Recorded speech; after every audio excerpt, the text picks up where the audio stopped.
Athletics is being brought to you by Renaissance Bank, Little Caesars, Davis Ford, the Sonic of Fulton, Tupelo Coca-Cola Bottling Works, the Orthopedic Institute of North Mississippi, First American National Bank, the ICC BSU, your Itawamba County Farm Bureau agent, Joey Cox, Cagle Eye Center, the ICC Foundation, the Bank of Okolona, and the ICC Alumni Association.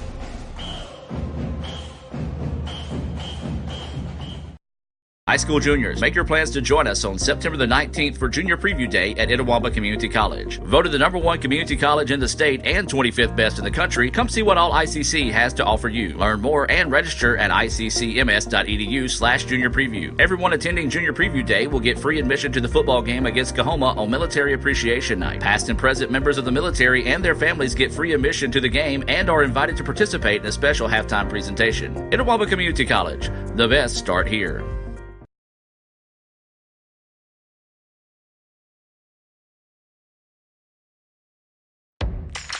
Ever since you got that license, you haven't stopped moving forward. Now that you're older and on the move, you need a safer place to keep your money. We get it. A student checking account frees you up with things like mobile check deposit to take care of that check from grandma without having to stop at a bank. Pay with your phone when you're out with friends. And stop worrying about ATM fees. We'll pay you back for those. Worry about your future, not your money. And know that we'll stick with you, wherever you go. Renaissance Bank, understanding you. Member FDIC.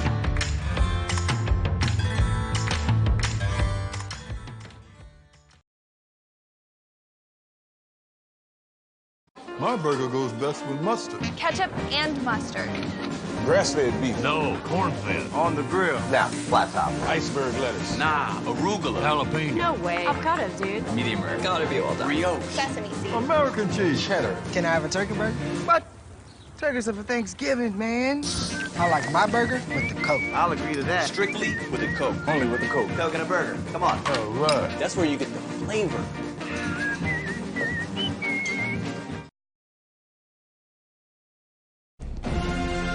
This broadcast of ICC Athletics is being brought to you by Renaissance Bank, Little Caesars, Davis Ford, the Sonic of Fulton, Tupelo Coca-Cola Bottling Works, the Orthopedic Institute of North Mississippi, First American National Bank, the ICC BSU, your Itawamba County Farm Bureau agent, Joey Cox, Cagle Eye Center, the ICC Foundation, the Bank of Okolona, and the ICC Alumni Association.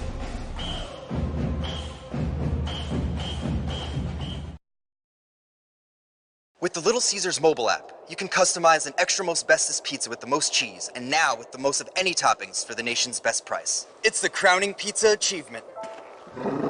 And it's true what they say, it's lonely at the top. Unless you have an extra most bestest pizza, then it's a party at the top! Little Caesars Extra Most Bestest Pizzas, the world's easiest way to outrageous amounts of toppings, starting at $6. Pizza. And welcome back, ladies and gentlemen, as we're just moments away from the start of the men's match here between ICC and Hinds. If you're just now joining us, the Lady Indians picked up a 6-0 victory in the first game of the day. Emily Hayward recorded a hat trick in that match for the Indians. The Lady Indians improved to 2-3 on the year, more importantly 1-1 in MACJC play. We're just moments away from that First American National Bank opening kick here between ICC and Hinds. ICC is going to be in their all-white kits trimmed in blue.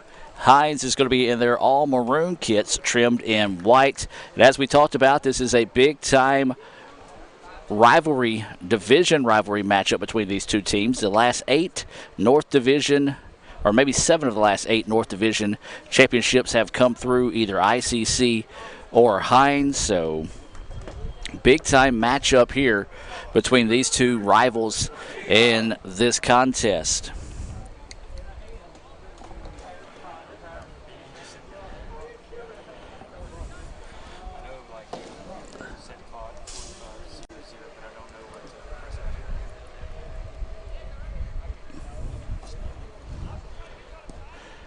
So for ICC, as we're get a little bit not as quick as a start as the two teams. The referees are out there waiting for everybody. It looks like ICC will start things off here for the contest.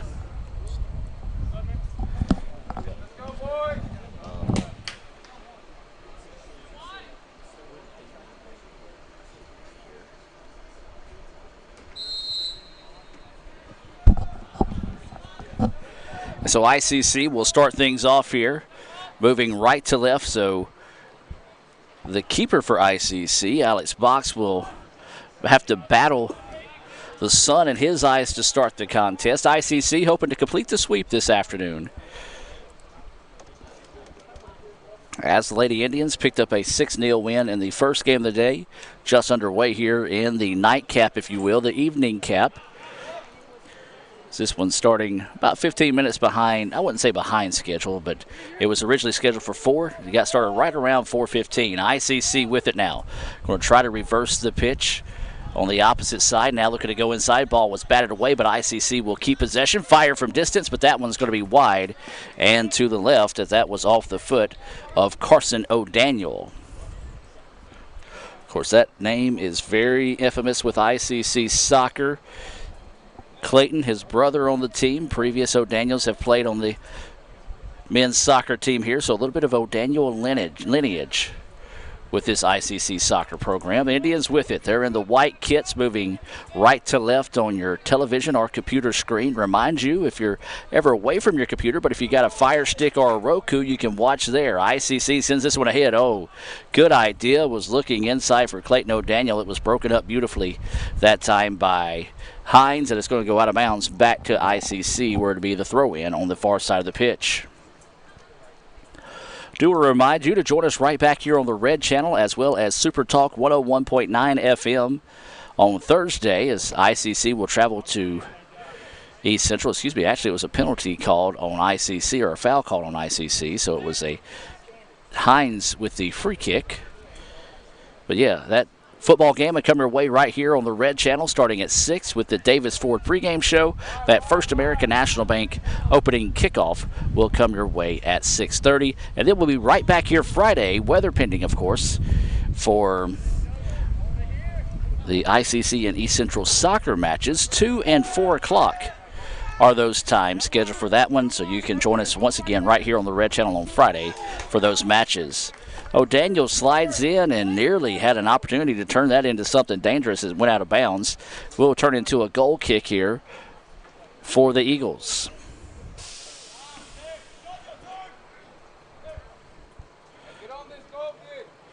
Nil-nil, still the situation here between ICC and rival Hinds, as 50-50 ball is popped up in the air on the turf now, and ICC is going to let it settle. Now they're going to try to squeeze this one ahead. This is Rodriguez with it, keeps it inbounds. Will fire over the middle, and it is broken up that time by Hinds. Kept in bounds, and now Hinds will get it. Rodriguez had it, but then lost it out of bounds. It'll be a goal kick here for the Eagles.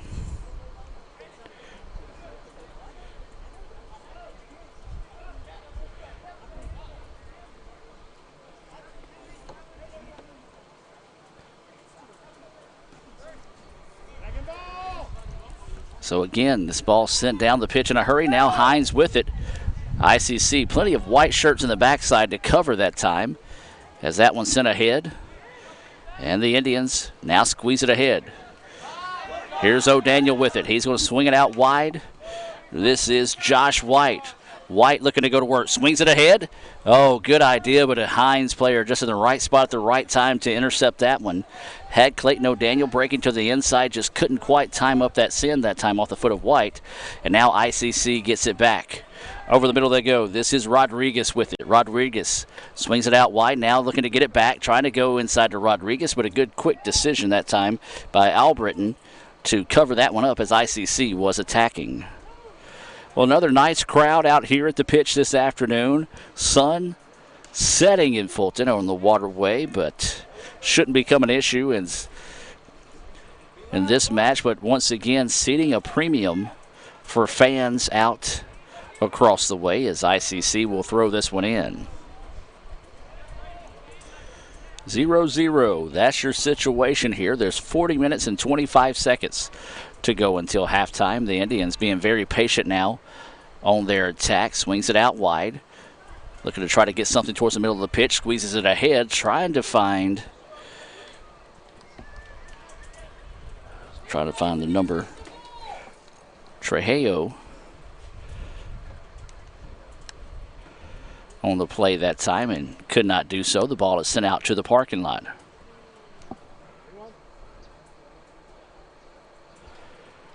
See if they couldn't get Diego to cut across the middle. Appreciate one of those ICC baseball players retrieving the soccer ball that time. Putting it back across the creek for the Indians, and ICC will now put it back in play. ICC in all white. Blue numerals. Hinds is in all maroon white numerals. So the Indians with the ball, and that time just taken away from behind by Greer. Greer's going to try to get it up the pitch. Broken up nicely that time by the Indians, but now the Eagles get it back. An opportunity here, trying to cross it over the middle, and then there's ICC. Too many numbers, as now they fire and out wide right that time. Good opportunity on the part of Hinds, just could not execute it. ICC dodges a major bullet there. So this one sent across the way. And Clayton O'Daniel wanted a foul call that time and didn't get it. Like a tug of the jersey, but I think more than anything the two players just got tangled up in each other versus an actual foul call there. So I have to agree with the referee. Good no call on the part of the official. So Hinds with the ball, working backwards as ICC showing a lot of pressure. This is Chandler getting after the defender. Man, he is just running himself all over the place. 50-50 ball, bouncing around, and Hinds takes it. ICC got it back momentarily, but then Hinds gets it back one more time near midfield. Rodriguez tried to put on some pressure, and that's going to be a foul there on Rodriguez. And got to let the ball settle before you put it back in play, but also if you're Rodriguez, you gotta not kick the ball away after that. You heard a few of the Hinds players and coaches kind of calling for that after you done it.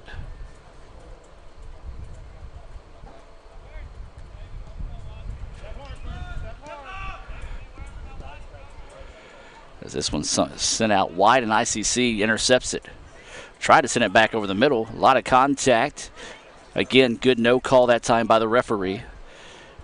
And just a poor touch backwards that time by ICC, nearly taken away by Hinds, but it ends up out of bounds. Last touch by the Eagles. ICC wants to zip this one in a hurry. A little too strong on the throw-in that time.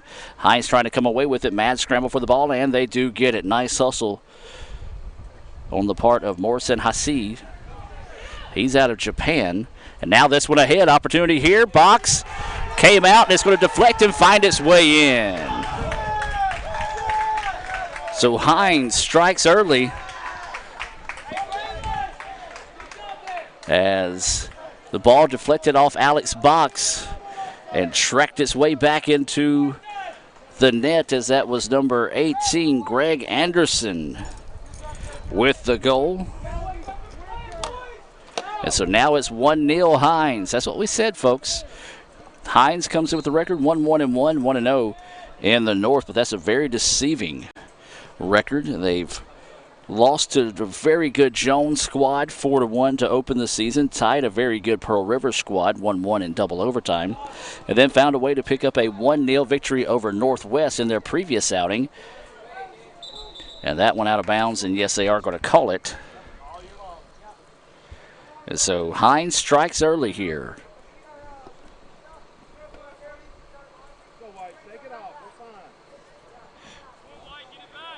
So with 36 minutes and 22 seconds to go until halftime, ICC trailing 1-0 here to Hinds. If you're just now joining us, the Lady Indians picked up a 6-0 victory in the first match of the day. Hinds with it, lost it, got it back, lost it again, and then there's going to be a foul called on Hinds. Physical play here to start the contest, but nothing malicious in this part.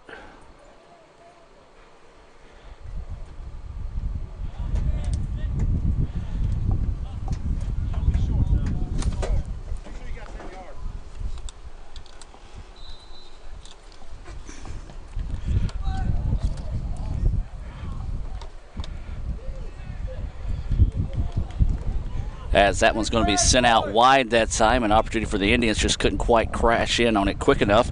As we're joining the ICC Alumni Association and Foundation broadcast booth by Coach David Strother, a victorious Coach David Strother, 6-0 decision. And Coach, just real quick, just kind of touch on the match today and how things went for you guys, or gals. Yeah, so first I thought just our execution was a lot better today. We kind of been struggling with that first few games of the season, finding our identity, finding our willingness to compete in some of the matches. Had some good tests last week, not really with the opponents, but more with us and our willingness to just try to grind some things out. And from where we've been from last Tuesday or last Wednesday to where we are now, it's 180 degrees, and I'm extremely impressed with the willingness of my team right now.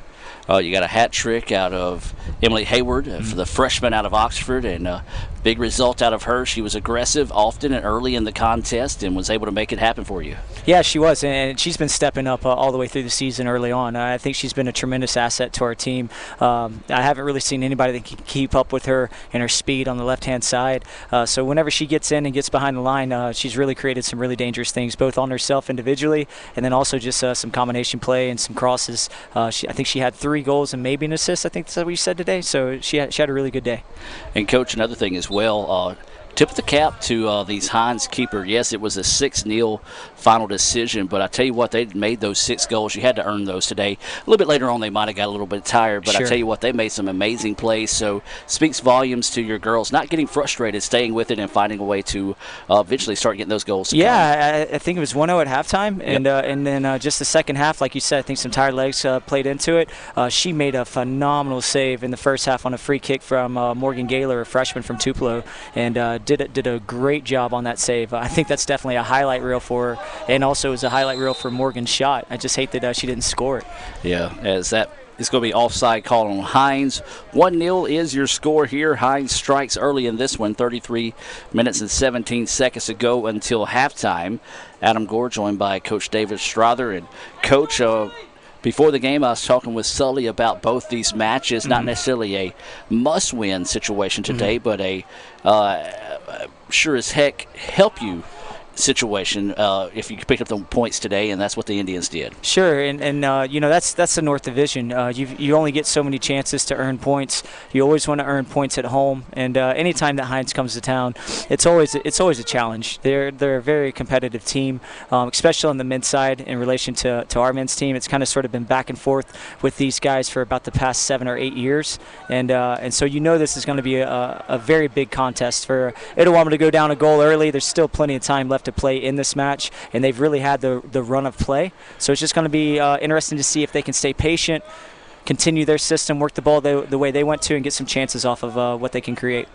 Well, we talked about it. Hinds comes in with a record 1-1-1, but that's a very deceiving 1-1-1 record. A loss to Jones, a tie to Pearl River, and a 1-0 victory over Northwest. So very, very tough Hinds squad coming to the pitch today. 3-0 is ICC's record.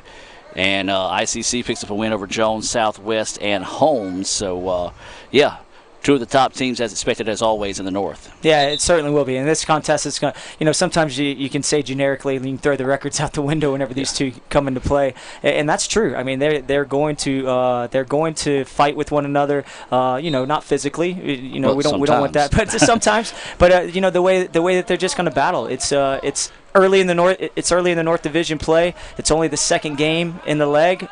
Everybody is relatively still in it. Nobody's out of the playoffs yet. So this early in the season, everybody's going to be competitive until we really start separating ourselves. Well, Coach, you talked on it a little bit there. Let's talk about some Bank of Oklahoma keys to victory here for the Indians. They do trail 1-0 right now. What do you need to see out of the Indians, and what do you expect to see out of the Indians? I think where Itawamba's been so successful this year is out in their wing play. getting the ball out wide, finding their outside channels. Usually they run a 4-2-3-1, and they really look to find their wings. As long as they can keep away from being direct, I think they'll be pretty successful with that. You can even see right now just the space that's opened up for the outside backs to get in, serving some of these balls. We got to get away from that, though. You can't send something so direct to the goalkeeper. See if we can get some combination play going on the outside, some 2v1s. I think that's where it'll be the most dangerous today. Yeah, and I think this is the first time this season the Indians have had to play from behind, so you might see a little bit of that panic button, maybe a little bit of frustrations settling here early for the Indians. As a coach, how do you work through that? Well, one thing I've noticed about this team is they're just extremely confident, and I don't think 1-0 is going to put them in harm's way. I don't think they're going to hit panic mode, especially this early in the game. So it will be interesting to see how they settle in. They don't look like they're going to change anything tactically. They're still set up in their usual formation. It looks like Holmes is set up in a 4-3-3, and they're kind of keeping their 3 forwards high. So if they're doing that, there will be some channels that the Itawamba team can play in through the widths, and hopefully they can take advantage of it. Hinds with it as the ICC defense forces them back to midfield. This one's going to be slightly deflected off the ICC player, but Hinds is able to keep possession here on the right wing. Trying to go inside, White on the defense. Splitting between defenders, and a nice job coming in and cleaning things up that time for the Indians, but Hinds able to keep it. Now Hinds trying to reverse the pitch, looking to go out wide. And they're going to call offside on the Eagles. And Coach, real quick, just for some of the people that are tuning in and may not understand the 101s of soccer, if you will, but here comes an opportunity for ICC. Hold that thought for a second. O'Daniel touches it forward. Oh, nice deflection by Hinds to break up that opportunity. But, yeah, explain the offside situation for those that may just be a casual viewer of soccer. Oh, man, you're going to put me on the spot. Sometimes I don't even understand it. No doubt. So I guess the easiest way to go off of it is if the ball is passed to you and the goalkeeper is the only player in front of you, you're in an offside position. The rule of thumb is you have to have at least one defensive player in between you and the goalkeeper. And the reason is it's to take away from cherry picking. If there was no offside, then you could just have a forward at all times kind of sitting up there, and you can just bang the ball to them, and it would take away from the game. It's something that becomes frustrating at times whenever a defensive team runs a real organized line, and it's sometimes within inches. But for the most part, it makes the game a lot more fluid, and it makes it flow a lot more consistent than just kicking it direct every single time.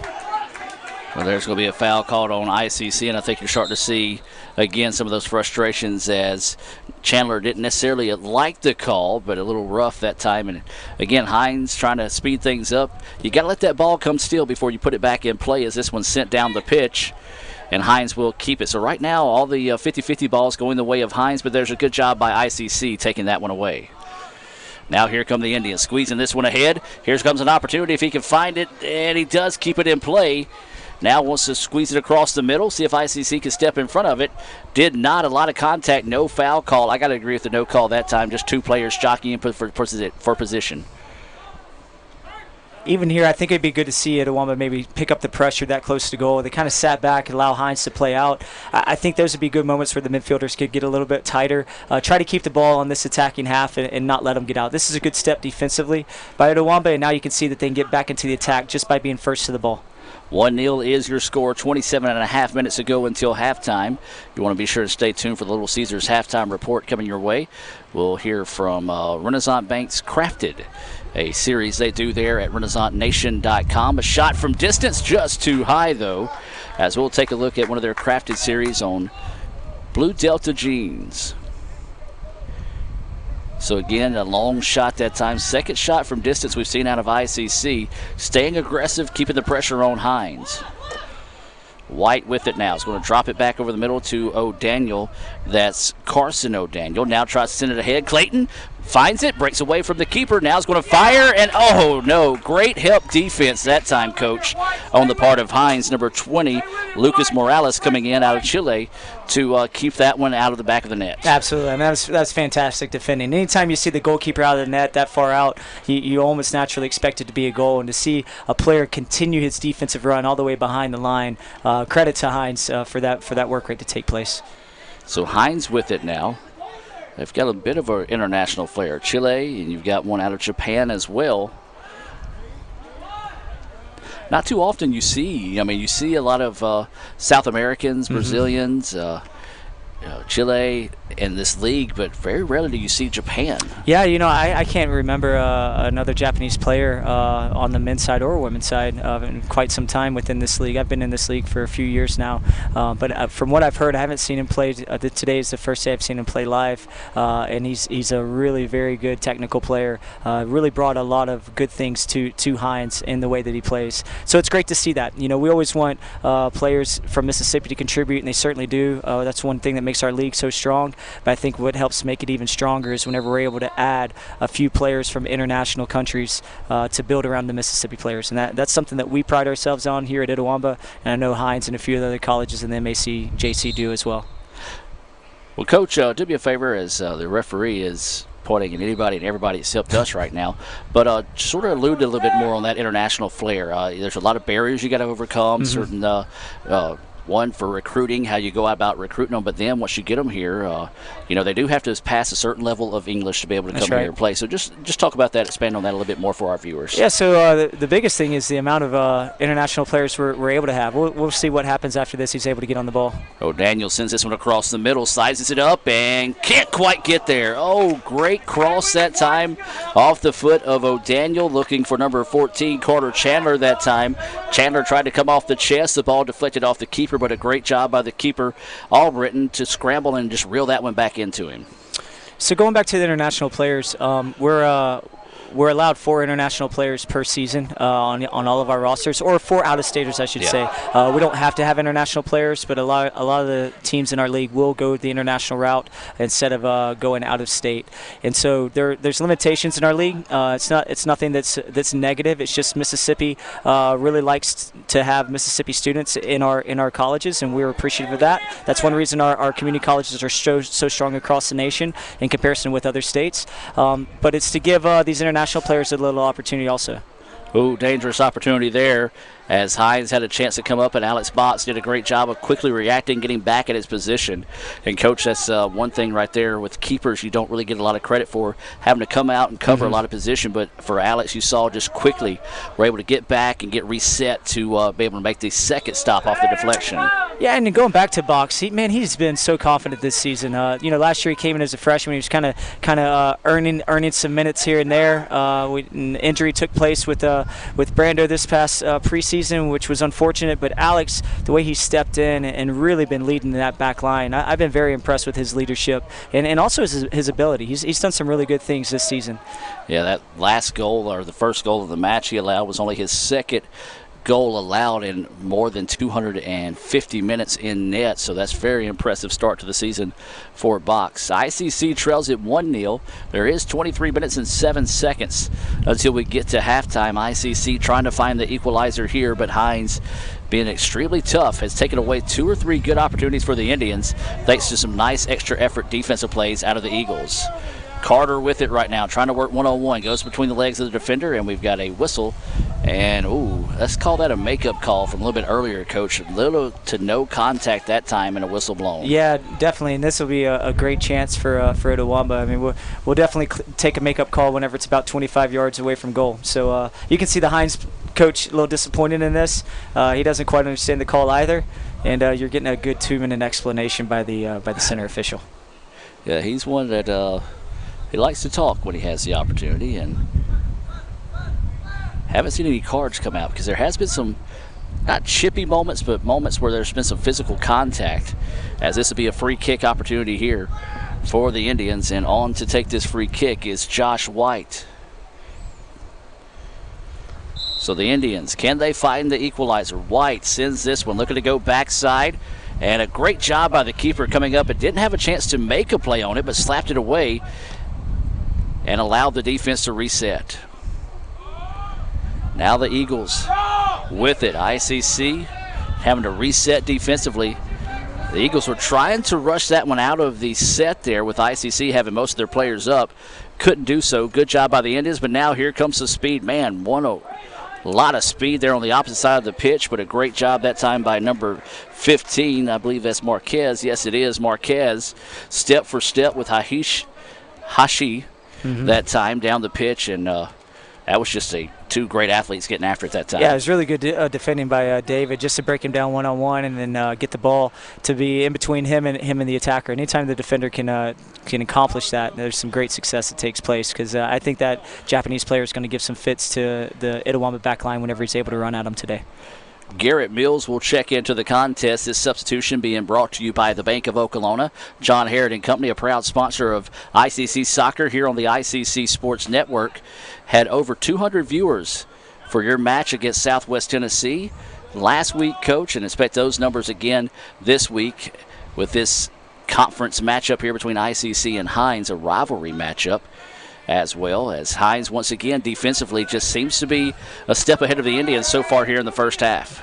You know, the biggest thing I'm seeing with Hinds is just their ability to counter Itawamba. And this is what happens sometimes in the game of soccer. You get into a habit of holding possession and you're moving the ball, and then you get settled in. And next thing you know, you lose the ball and you got to be able to recover quite quickly.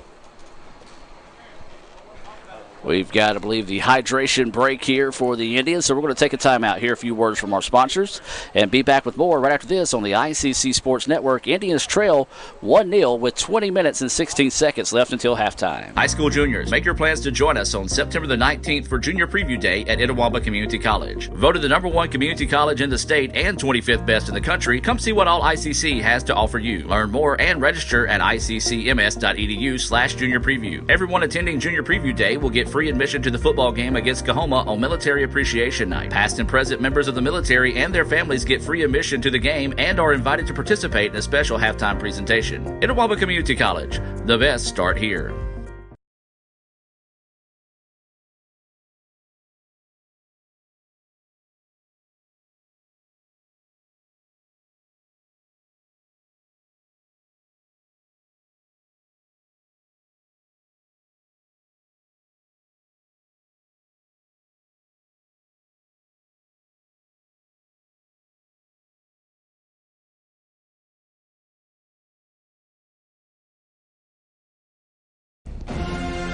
This broadcast of ICC Athletics is being brought to you by Renaissance Bank, Little Caesars, Davis Ford, the Sonic of Fulton, Tupelo Coca-Cola Bottling Works, the Orthopedic Institute of North Mississippi, First American National Bank, the ICC BSU, your Itawamba County Farm Bureau agent, Joey Cox, Cagle Eye Center, the ICC Foundation, the Bank of Okolona, and the ICC Alumni Association.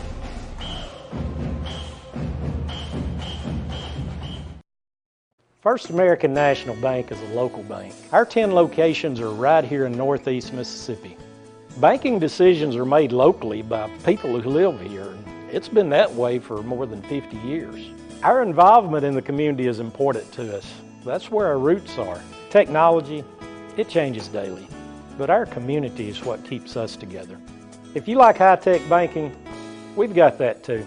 Follow the flag to First American National Bank, from Iuka to Tupelo. The longer a person has diabetes, the more likely they are to develop diabetic retinopathy. If left untreated, diabetic retinopathy can lead to blindness. That's why it's important for diabetics to have a comprehensive eye examination with dilation once a year. I'm Dr. Laurie Cagle of Cagle Eye Center in Fulton. We offer comprehensive eye exams to provide diagnosis and treatment of various eye diseases. Browse our large selection of frames available in prescription and non-prescription. Call to schedule your appointment today at Cagle Eye Center in Fulton. And welcome back to action out of the not the timeout, but the hydration break, and something unique to the game. They started a few years ago. I believe they said if it's right around 90, and between that 86-90, they're going to give teams about halfway through each first half of play, about, 3 to 5 minutes, not even 5 minutes, maybe 2 to 3 minutes to kind of get some water, regroup, and get back out on the pitch. And I tell you what, a lot of people don't think about it, but just constantly running, not hot up here to us, but really hot on that pitch right now, and just got to take care of the kids. Yeah, no, it's a great implementation. Even the professional teams are doing it, and it's something that's needed. You know, some purists of the game think that it takes away from the game. It's kind of like a timeout. But kind of like you said, if we go out there and run for 90 minutes to see how you feel about it.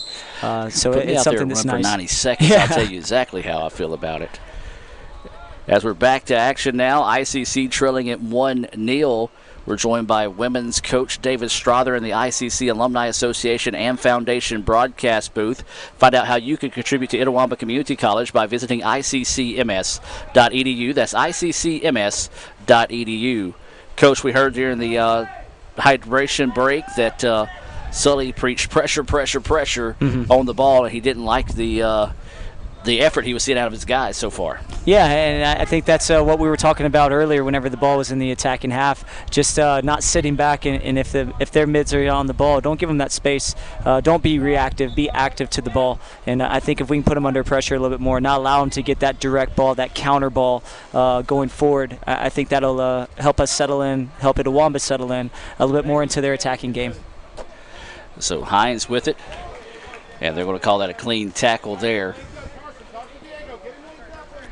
Coach, explain that. Again, a lot of people see that, say, of course, there's going to be more people that know soccer watching this broadcast than people that don't necessarily keep up with the sport that often. But you see that, a lot of contact, but making a play on the ball, so it's pretty much what they call a clean tackle. Yeah, usually if you hit the ball first, that's the rule. If you go through the ball to get the player, if the ball is touched first, usually they won't call the foul. So you never want to go through the player first to get on the ball. That usually turns into a foul, sometimes even a yellow card or a red card. So Hinds with it. They lead it 1-0 right now. There's 18 and a half minutes to go until halftime. Remind you to stay tuned for the Little Caesars halftime report. We'll hear from Renaissance Bank's Crafted Blue Delta Jean Company, a local company in Tupelo. Got some ICC graduates and former students that run and operate Blue Delta Jean Company. Recently got a pair of their khakis. Unreal. So Hinds with it now. This one's going to be poked out of bounds. Nice defensive effort on the part of Carson O'Daniel. Hinds trying to find a way to go up 2-0 here as we are approaching halftime, just under 12 minutes to play. For just now joining us, the Lady Indians picked up a 6-0 victory in the first match of the day. ICC trying to find a way to rally and possibly complete the sweep of the first conference doubleheader, actually the first home doubleheader. Yeah, it was. As Hinds with it now, looking to get it to the middle, goes left-footed, and it's going to be off frame, and ICC quickly puts it back in play. That's a great outlet by Box. Talking about the channels in the wide areas, and for him to recognize that on his first touch, it's going to lead to a good counter moment here if Itawamba can be quick. Looks like they're going to allow Hinds to settle in, and so now still want to get out to the wide channels, but just won't be able to do it as quick as what they wanted to. So the far side of the pitch, that's where the Indians go with it. Try to go back in the middle, now kick it back out wide, just trying to get that defense to kind of show that seam, but Hinds falling back and really clogging up that lane as they try to go inside, looking to go backside, nothing there. Great job that time on the backside. Anthony Bunch breaking up that attempt. And I think it looks like Hinds is going to be content with that. They're kind of sitting back in their defensive half. They're dropping in and really only defending our back line with one forward. So it's like they're content with turning it into maybe a direct ball or a long ball situation, something that gets into the 18 that the goalkeeper can get on or their back line players can get on. Great tackle there by Itawamba. You were talking about what constitutes as a foul. He got all ball there, but he also went through the attacker after the ball. So great defensive tackle on his part. So a throw in here for the Eagles. Once again leading it 1-0 here. Coming up on 16 minutes left until halftime. That ball is going to be deflected out. It will stay with the Eagles. Sun setting here in Fulton. Now, Coach, our first match, home match, was absolute ideal day. Temperatures never really broke into the mid-80s. Breezy. Just your non-typical August afternoon. Right. It's more like a late October, early November day. It was nice. Today, though, however, that's not been the case as temperatures have quickly soared, and now here comes a great opportunity for Hinds to possibly go ahead and take a 2-goal advantage here on this free kick. And Hinds is the type of team that this is going to be a direct kick, and they're going to go at goal. I wouldn't see them really making a cross. I have no real reason for it. I think he's going to try to put this on frame. Two, this is a situation that happens sometimes, unfortunately, whenever the sun is setting, and it's not in our favor. You can see Box is looking into the sun. He's got his hands up above his eyes, so he can't really see the ball. So this is something that Hinds is definitely going to try to look to put on frame.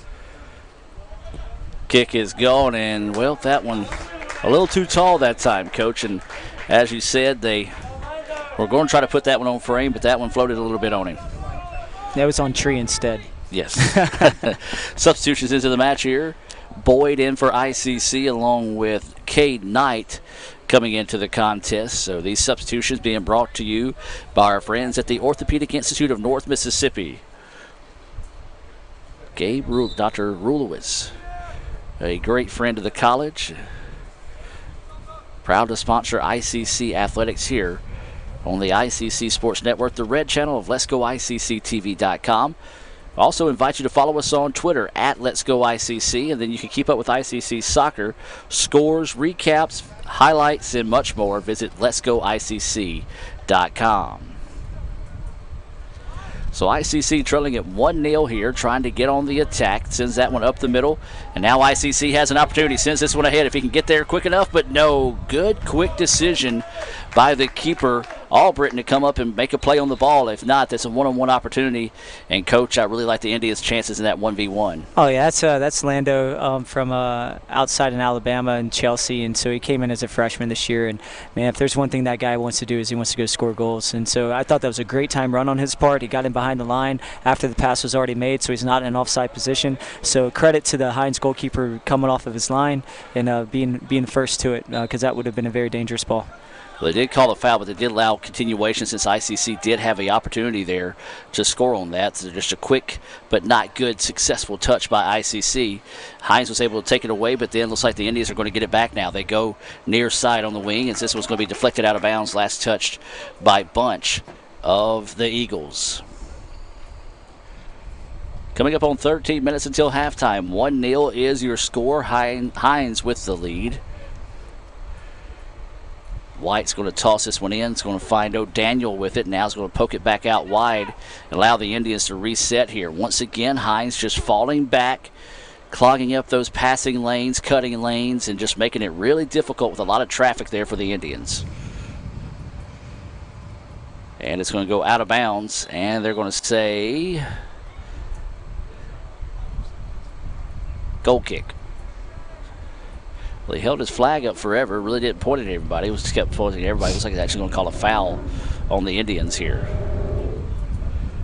Well, still tough going for ICC, but only trailing 1-0 right now, Coach. And let's give credit where credit's due. Hinds is getting it done defensively. Yeah, they are. I mean, they're always going to be an organized team defensively. I think you can look at the scores that they've had against other MAC, JC opponents up to this point in the season, and there haven't been dramatic goal scoring differentials in their games, and so you know they're going to be a tough opponent. They're going to stay organized, and they're going to make you have to beat them. They're not going to give up too many gaps, and it's just going to be real important for Itawamba to stay patient, stay on the ball, really create their chances by creating overloads in certain areas, and then trying to attack that space.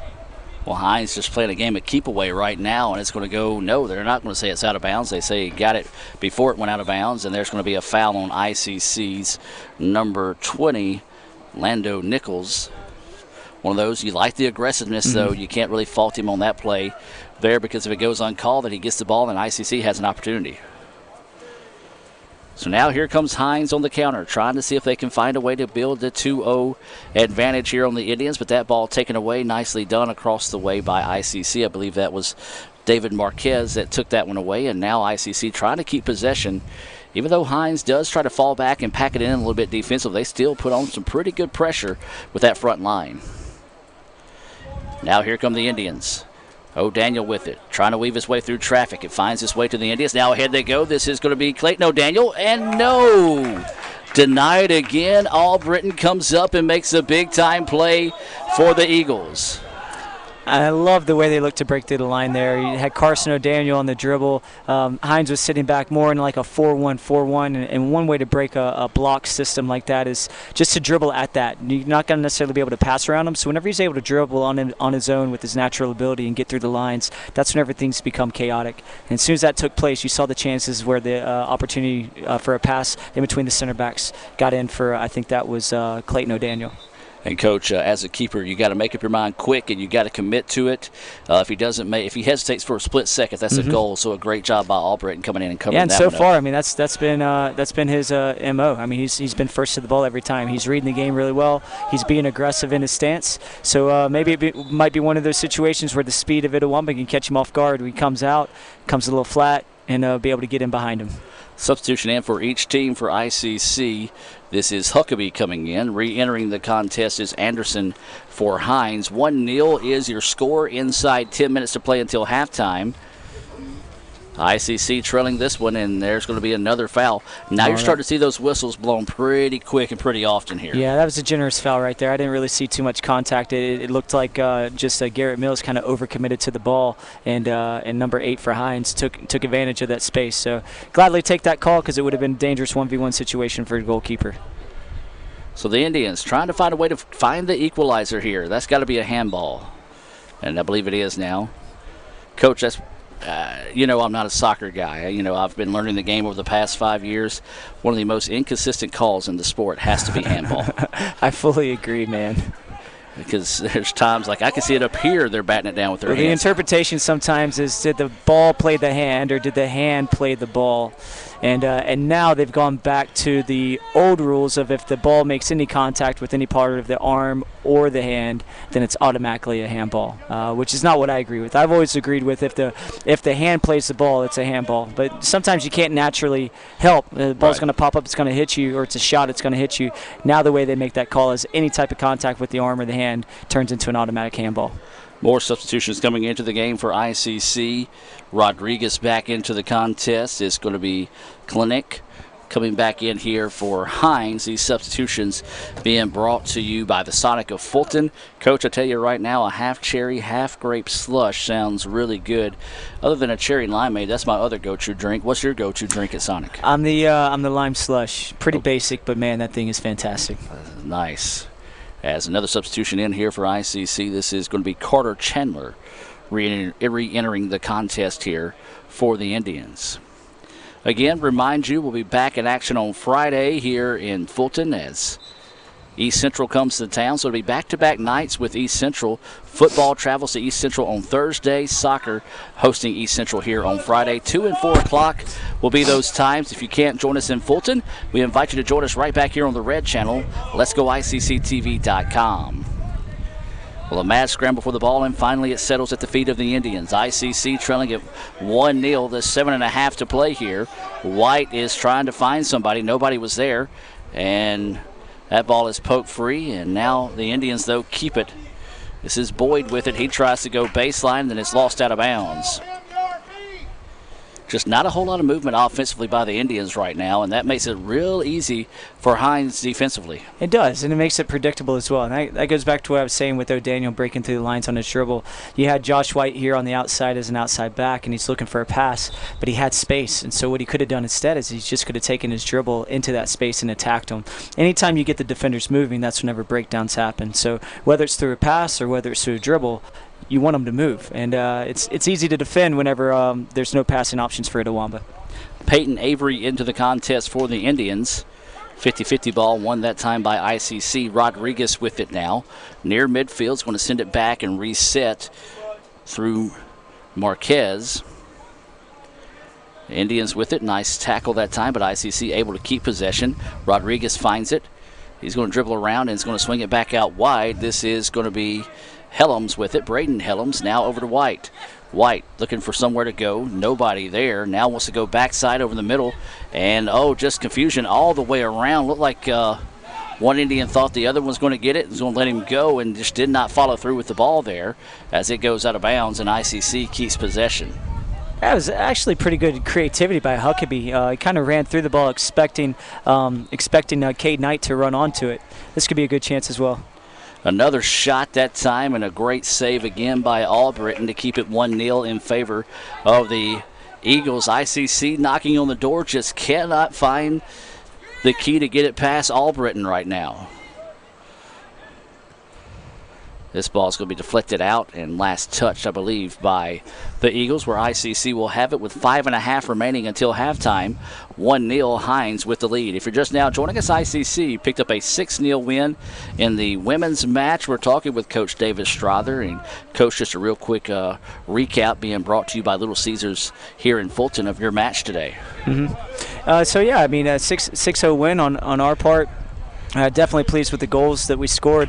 That really hasn't been our issue all season. Our biggest issue has just been the lackadaisical defending, the organization of defending, and that's my responsibility to clean up as a coach, make sure we identify our roles, both within our lines and in our individual positions. And past 2 games, I feel like we've done that. And so very excited about moving forward into the rest of the North Division. You know, we're 1-1 right now, but we're in a good enough spot where 1-1 and continuing, you know, game by game, we still have contention for a North Division title. Can't win the North Division if you don't win North Division games, and that's something we're striving for. Absolutely. That ball is just sent out of bounds, and ICC with an unforced error. Coach, you talk about picking up the play defensively. Got your first clean sheet of the season. Big note there for the Lady Indians as well. Yeah, big note for Wes Driscoll, freshman goalkeeper out of Tupelo. You know, even some of the games where we've had some of the score lines that we've had, she's been very clean in her goalkeeping. She's great with her feet, which is what we love. We love to play out the back. We love goalkeepers that want the ball at their feet. She's great in her distribution, but the athleticism that she's been able to have, you know, she was called on a few times a day. It wasn't anything that was too challenging, but in the first half, it's 1-0, and she came off her line very quickly, and she kept it 1-0 for us, and those are the moments we needed from her. There was an opportunity for Hinds, and really good defending there by Odawamba. Yeah, and Hinds wanted a foul that time, but instead did not. The referee said play on. I got to agree with the call there, but now here comes another opportunity for the Eagles, looking to go back post, and just a little too far that time, but it is going to stay in bounds, but the referee has the flag up calling offsides, and now they do blow the whistle. And so a break there for the Indians. I tell you what, Hinds, as soon as the Indians get something going on one side, Hinds always seems to have that counter. That's right. To get right back at it. That's right. And then, you know, kind of with Hinds sitting back in this 4-1, it doesn't give them a lot of threat going forward. But when they are able to get the ball forward, I have been impressed with the way that they transition into their attacking shape and getting some of those players that have been back defending to get up. And it's really good on Hinds' fitness. They've obviously prepared themselves for it. So Hinds with it now after ICC's poor touch turns it over. Ball now at the middle of the pitch, and now going to try to go down the field, but it is going to be offside, and that was just a tough break that time as Jalen Boyd was looking to break on that first time. Hinds kind of broke it up, then the sin. That's right. But he was already beyond that allotted line, so offside was the call. Yeah, timing is a big factor when it comes to the offside line, and you could see just in that little hesitation how it got called off. So coming up on 2.5 minutes to go here until halftime, 1-0 remains your score. Hinds with the advantage as White puts a head on that one. Indians let it settle and control it. This is Rodriguez with it now. He's going to drop it back. That is Mills. Mills is going to swing it out wide for the Indians. ICC, they would love to find the equalizer going into the break here to see if they can pick up a little bit of momentum, as that was a foul whistle there. And so ICC will get it back and try to restart. So they're going to send it back to Box. And Box is going to try to reverse the pitch here over to White. White with it now goes into the middle of the field. ICC, nice quick movement right now, back and forth, not allowing Hinds to set up defensively. And now dribbles into a triple team. So ICC, once they had good ball movement that time, looked like Caden Knight just maybe one of those freshman mistakes, not really knowing where he needed to go with that time on the play. Yeah. And it just goes back to it. I mean, if you're going to move the ball slowly against an organized defense, it's going to be easy for them to eventually win it. So the ball movement's good, but that final touch, that final product, that final ball that's going to break through the lines, maybe instead of doing 2 touches, see if you can slip it in the first touch. Now the Indians on the attack once again. 1 minute to play here in the half. This ball pops straight up in the air. Bouncing around, and ICC is going to try to control it, and they will. This is Boyd. Now drops it back out to White. White just sends this one too far, and trying to sneak in that time was Cade Knight, and starting to see some frustrations out of these Indians on this offensive side of the ball, Coach, when they just can't get their shapes and their attack moving forward. That's right. And, that's what they've got to stay focused in. They can't lose sight of their movement. They can't lose sight of their tactics and the principles of how they want to play. That's what a defensive team wants you to do. They want you to get frustrated. They want you to send it long. And once you do that, you start playing into their hand. So White wins that one. This ball sent well into the tree line here with 23 seconds to play. ICC can get this one thrown back in a hurry here and see if they can find a way to find the equalizer. 15 seconds to play. Rodriguez with it, sends it on across, header, but no, was right at the defender that time. Good send on the part of the Indians, but once again the brakes beating the boys here in the first half. It was an easy save, and that will do it for the first half of play. 1-0 is your score as we'll take the break and come back with more right here on the ICC Sports Network. With the Little Caesars mobile app, you can customize an extra most bestest pizza with the most cheese, and now with the most of any toppings for the nation's best price. It's the crowning pizza achievement. And it's true what they say, it's lonely at the top. Unless you have an extra most bestest pizza, then it's a party at the top! Little Caesars Extra Most Bestest Pizzas, the world's easiest way to outrageous amounts of toppings, starting at $6. Pizza. This broadcast of ICC Athletics is being brought to you by Renaissance Bank, Little Caesars, Davis Ford, the Sonic of Fulton, Tupelo Coca-Cola Bottling Works, the Orthopedic Institute of North Mississippi, First American National Bank, the ICC BSU, your Itawamba County Farm Bureau agent, Joey Cox, Cagle Eye Center, the ICC Foundation, the Bank of Okolona, and the ICC Alumni Association.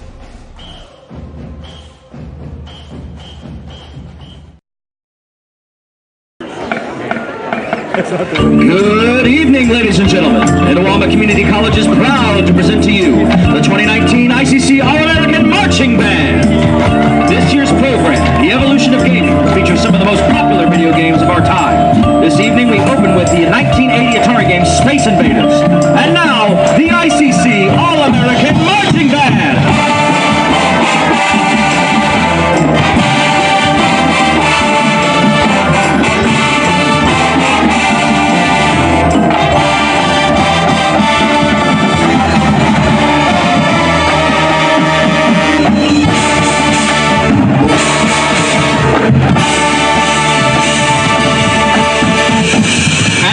The 91 Sega game Sonic the Hedgehog, featuring trumpet soloist Tucker Johnson from Saltillo.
Featuring our percussion section.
Minnesota. Johnson, South. Itawamba and Diavian Calmis Walker from Starkville. Color guard captains are Alfonso Fernandez, South Pontotoc, and Alexis Wharton from Barr County, Alabama. Percussion captains are Cody Hunter from Lafayette and Alexis Bradley from Tupelo. Front ensemble captains are Chloe Hatfield from Alcorn Central and Jacob Curry from Saltillo. Indian Neck choreographer is Roxy Thomas Clayton. The ICC All-American. With the Little Caesars mobile app, you can customize an extra most bestest pizza with the most cheese, and now with the most of any toppings for the nation's best price. It's the crowning pizza achievement. And it's true what they say, it's lonely at the top. Unless you have an extra most bestest pizza, then it's a party at the top! Little Caesars Extra Most Bestest Pizzas, the world's easiest way to outrageous amounts of toppings, starting at $6. Pizza.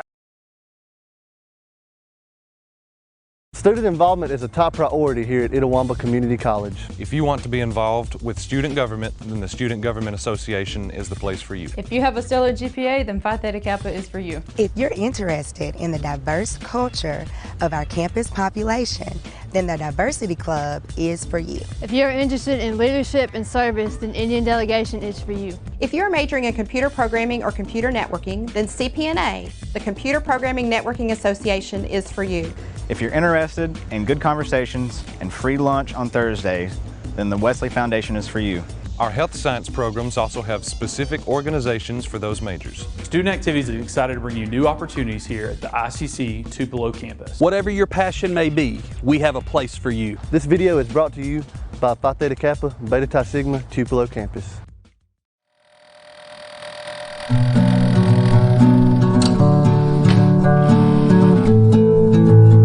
Bespoke is a word that comes from the clothing industry. It's a European term, and it meant originally to be spoken for. In Mississippi, I say it's a fancy word for made from scratch. My name is Josh West. Nick Weaver. Our craft is bespoke denim. Blue Delta Jean Company is a bespoke denim manufacturer. We make everything in Tupelo, Mississippi, and we ship jeans around the world. We're reintroducing the South and most of the U.S. back to raw denim.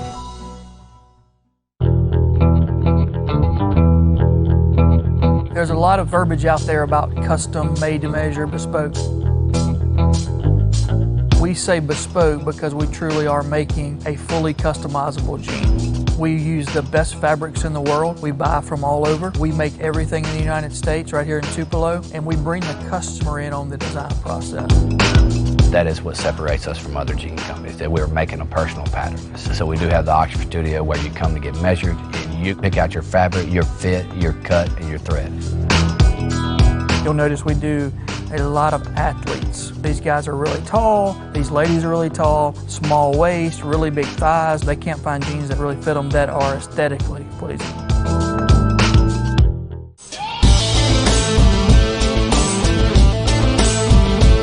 I started noticing that we had a resource here that not many places have, which is talented seamstresses. It's an art that's dying in the United States of America because so much garment has gone overseas. When I noticed that resource, I started building a business plan around that. He said, hey, we can make custom jeans in North Mississippi.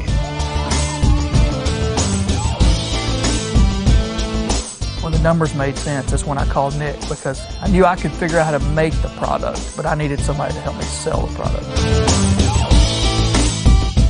We wrote it down on the game plan, and we're still executing it today.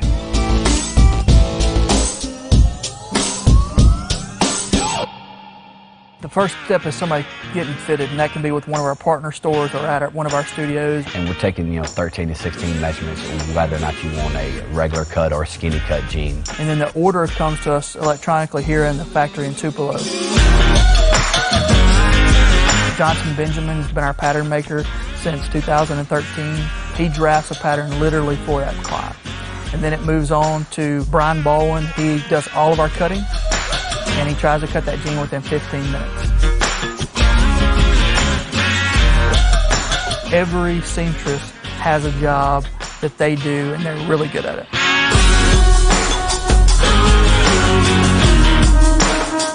can watch a jean literally from start to finish go through the manufacturing process. There is a really famous old jean company that can make a jean in 3 minutes.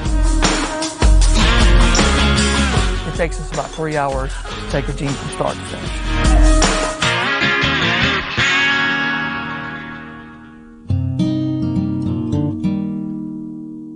We're still a very small company. We're less than 20 people top to bottom.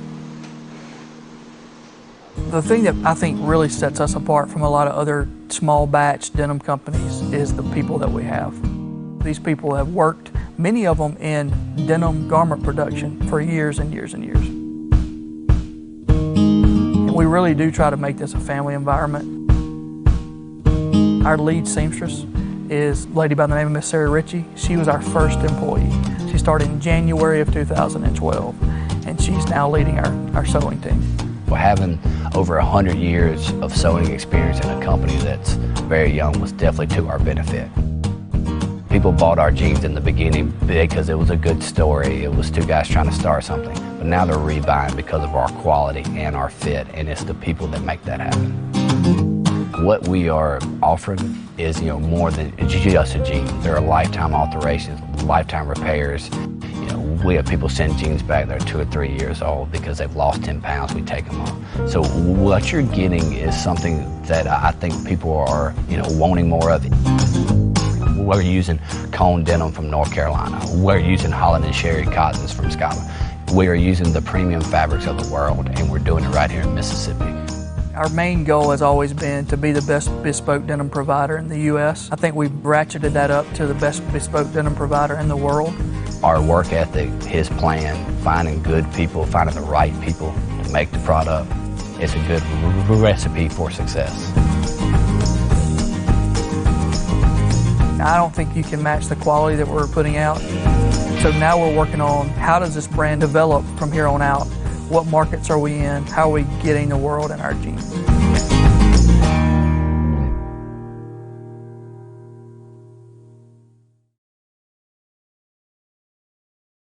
With the Little Caesars mobile app, you can customize an extra most bestest pizza with the most cheese, and now with the most of any toppings for the nation's best price. It's the crowning pizza achievement.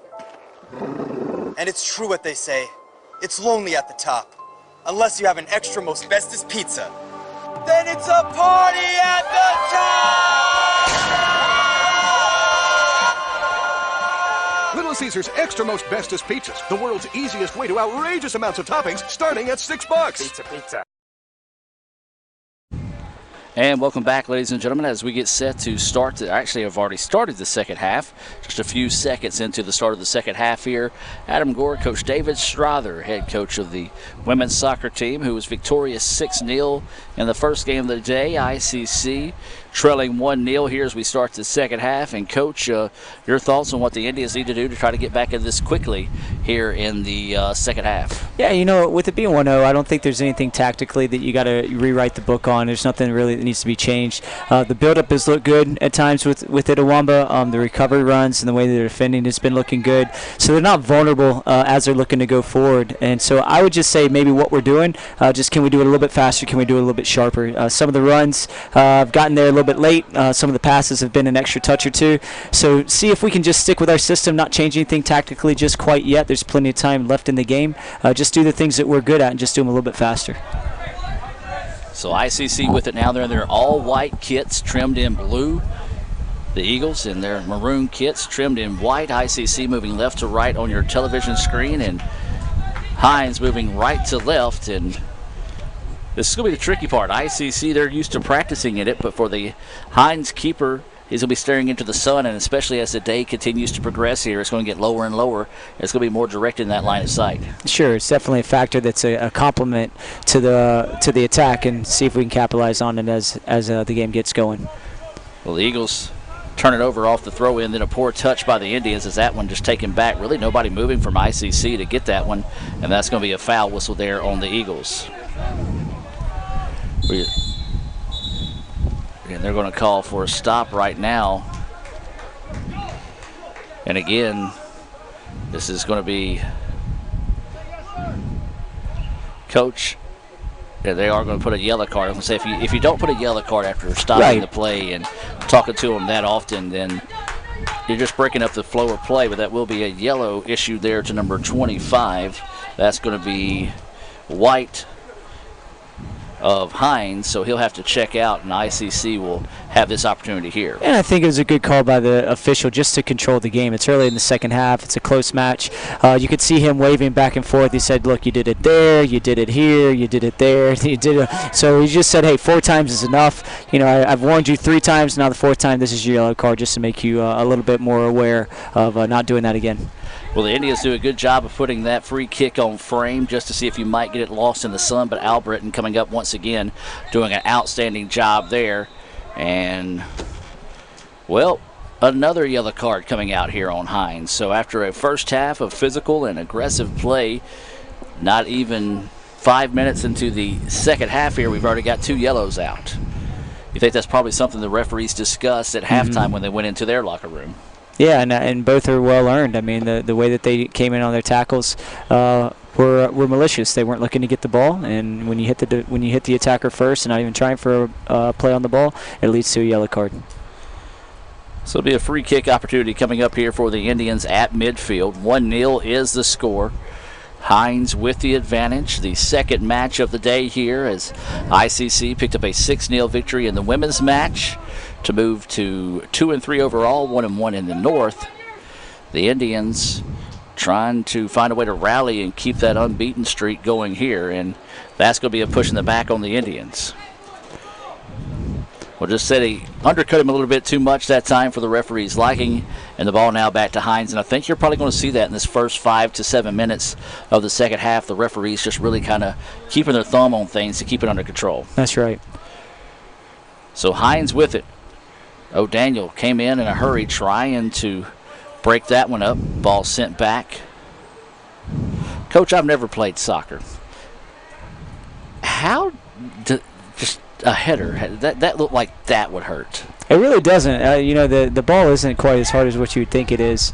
And if you didn't know it, the top of your head is probably about the hardest part of your body. So it's actually not a bad thing. Now, if you close your eyes and it hits you in the face, it's not really a face anymore or a header anymore. It's more of a face face shot, and that does hurt a little bit. We had one of those happen in the women's game with one of our forwards. But no, if you're using your forehead, it's actually not that bad. I have to take your word on that one. That's one thing I hope to never find out about. So ICC rushed that kick, put back in place and a little too far. And there's going to be another push in the back called here on the Indians. So Hinds is going to speed it up as well. Good job, but there is number 25, Mitchell, for the Indians to break that one up. Good job, perfectly legal that time by Hinds. ICC almost caught napping, but they were able to break that one up and reset it. Substitution into the match here for Hinds. This is going to be number 8, Greer, checking back into the contest. 1-0 is the score. ICC trailing in this one with 40 minutes and 43 seconds to play.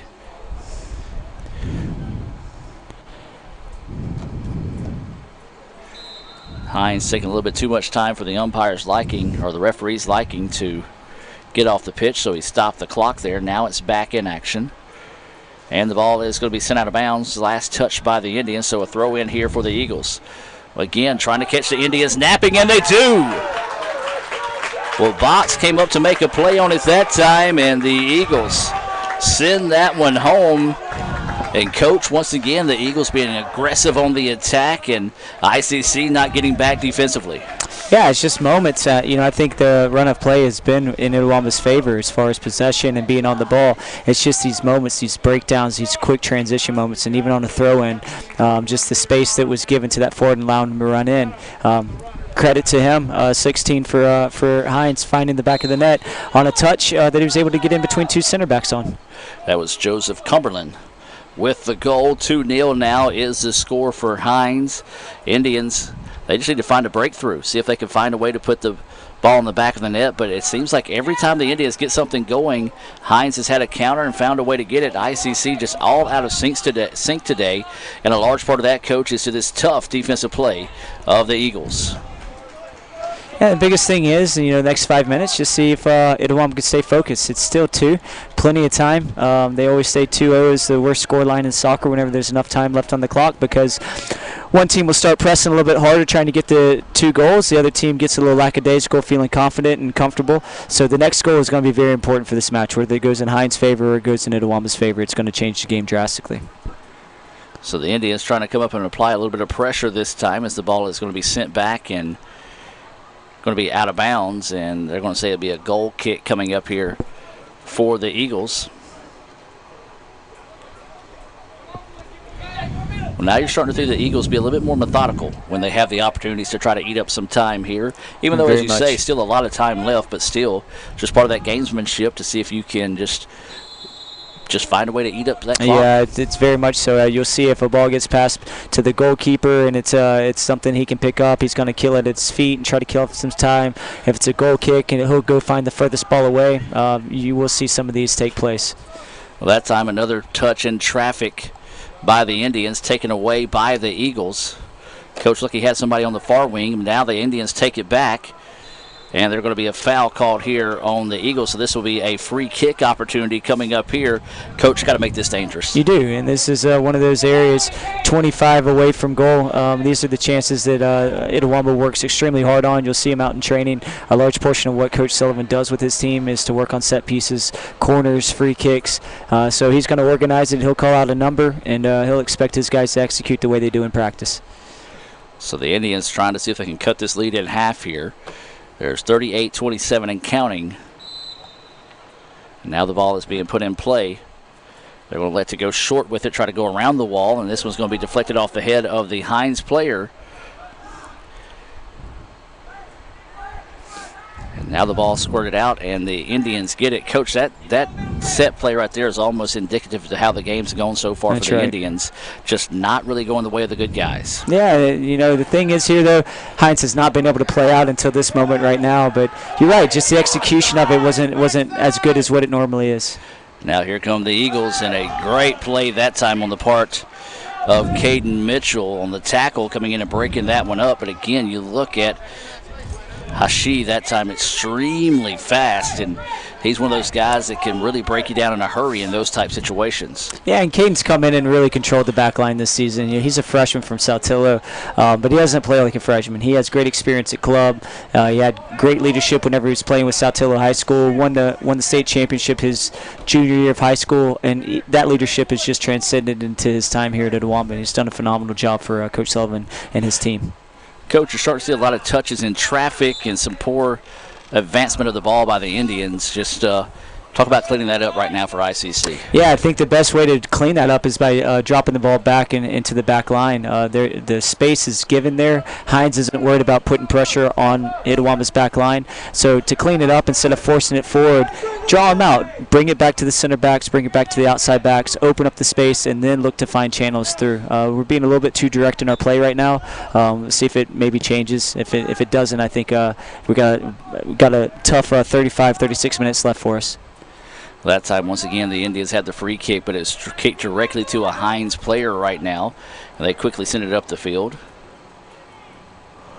Going by your definition of a handball, that was not a handball because it did pop up and accidentally hit the player. There's the ball taken away by the Indians. Now trying to get it up the pitch to O'Daniel. Daniel had it, lost it though.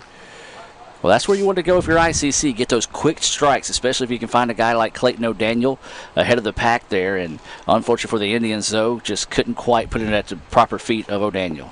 Yeah, and O'Daniel is so dangerous going forward. He just needs to be a little bit more aware, though. As he got that ball, he had 3 defenders around him. He's not going to take a touch and a turn and go at 3 defenders. Instead, he needs to find that at his feet, needs to drop it into the midfield, and then play into the wide channels. That's the space that Itawamba needs to be exploiting right now. And again, Hinds just takes it away. Nice defensive effort on the part of the Eagles to get the ball back and try to send this one ahead. And then they're just going to try to use their speed on the backside. And Indians do have numbers.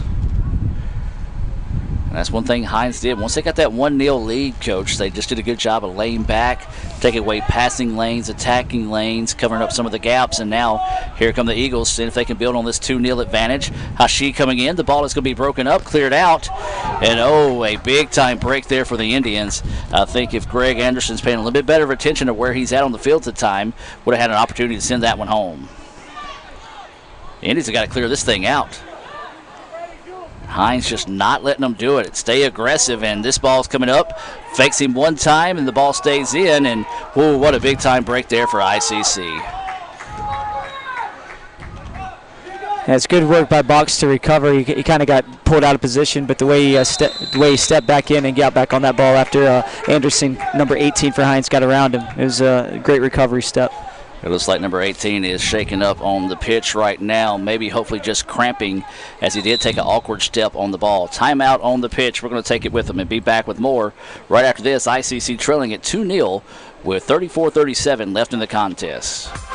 The newly formed Orthopedic Institute of North Mississippi wants to make sure you are receiving the best orthopedic care possible. Our staff of 7 experienced, board-certified surgeons specialize in a specific area of the body and can treat you with the newest and latest technology available to fast-track your road to recovery. Call us for same-day appointments at 662-377-BONE and come see us at Gloucester Creek Village in Tupelo. At the Orthopedic Institute of North Mississippi, our specialty is you.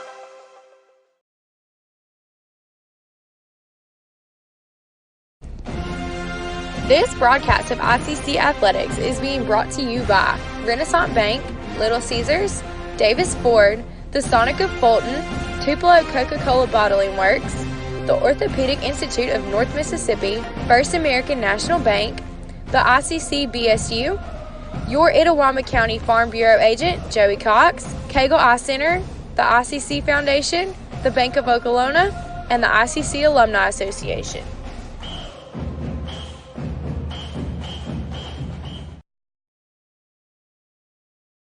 High school juniors, make your plans to join us on September the 19th for Junior Preview Day at Itawamba Community College. Voted the #1 community college in the state and 25th best in the country, come see what all ICC has to offer you. Learn more and register at iccms.edu/junior preview. Everyone attending Junior Preview Day will get free admission to the football game against Coahoma on Military Appreciation Night. Past and present members of the military and their families get free admission to the game and are invited to participate in a special halftime presentation. Itawamba Community College, the best start here. Ever since you got that license, you haven't stopped moving forward. Now that you're older and on the move, you need a safer place to keep your money. We get it. A student checking account frees you up with things like mobile check deposit to take care of that check from grandma without having to stop at a bank. Pay with your phone when you're out with friends. And stop worrying about ATM fees. We'll pay you back for those. Worry about your future, not your money. And know that we'll stick with you, wherever you go. Renaissance Bank, understanding you. Member FDIC.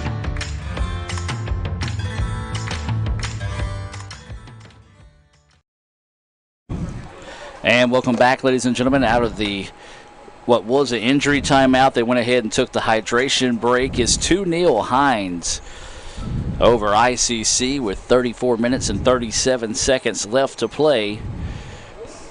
Indians, not time to hit the panic button. Would really like to see them get organized a little bit better and go better, a little bit better decisions on the attack here in the final 34 minutes.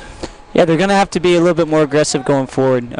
It's getting into the moment. Still plenty of time left in the game. It's not even 30 minutes left on the clock. It's still around 35 minutes. But there needs to be a little bit more willingness to go forward. Not with just one or two forwards. It needs to be a collective unit. You don't want to rush. You don't want to get into a generic way of playing of being direct. You still want to stick within your principles. But to do it, they've got to be a little bit more aggressive. So they're going to throw this one in. A good toss that time, and going to be cleared out by the Indians. Rodriguez is going to send this one up in the air. O'Daniel, trouble finding it in the sun. Now gets it. Now here comes Clayton, going to try to send it out wide. The Indians have an opportunity here. Looking to try to cut back across the middle and had it taken away. Good job that time defensively by the Eagles. And stop me if you've heard that before today, Coach. No, it's great defensive work. I think that was Julian Brown for the Hinds back line. He broke down Landon quite well. Landon is so quick and has a great first touch. As soon as he took his touch inside, number 6 was right there to win the ball off of his feet. Well, the Indians, once again, another poor touch in that situation, an unforced error, and Hinds is able to get it back, and they quickly get up the pitch, but there's Carson O'Daniel to take it away. Now tries to swing it out wide. Can the Indians convert this one? Swinging it ahead, looking for Clayton O'Daniel, and once again, just throw it into double coverage, if you will, as O'Daniel, though, gets it back and tries to squeeze it ahead. And again, Albritton, I believe he's staying in at keeper. Yes, he is. He has played outstanding so far in this match. That's better by Itawamba, too, just the way that they were stepping into the box. It wasn't just O'Daniel by himself. There were 3 other Itawamba players in the box. So even though he didn't get a final touch to make something happen, there were numbers there. And I always tell my teams, if they've got 3 in the box, we need 4. If they've got 4 in the box, we need 5. And Itawamba did a good job of getting numbers into the box against Hinds that time. Where you're starting to see a little bit more working with purpose right now, if you will, out of the Indians when they get the ball back on their side of the pitch.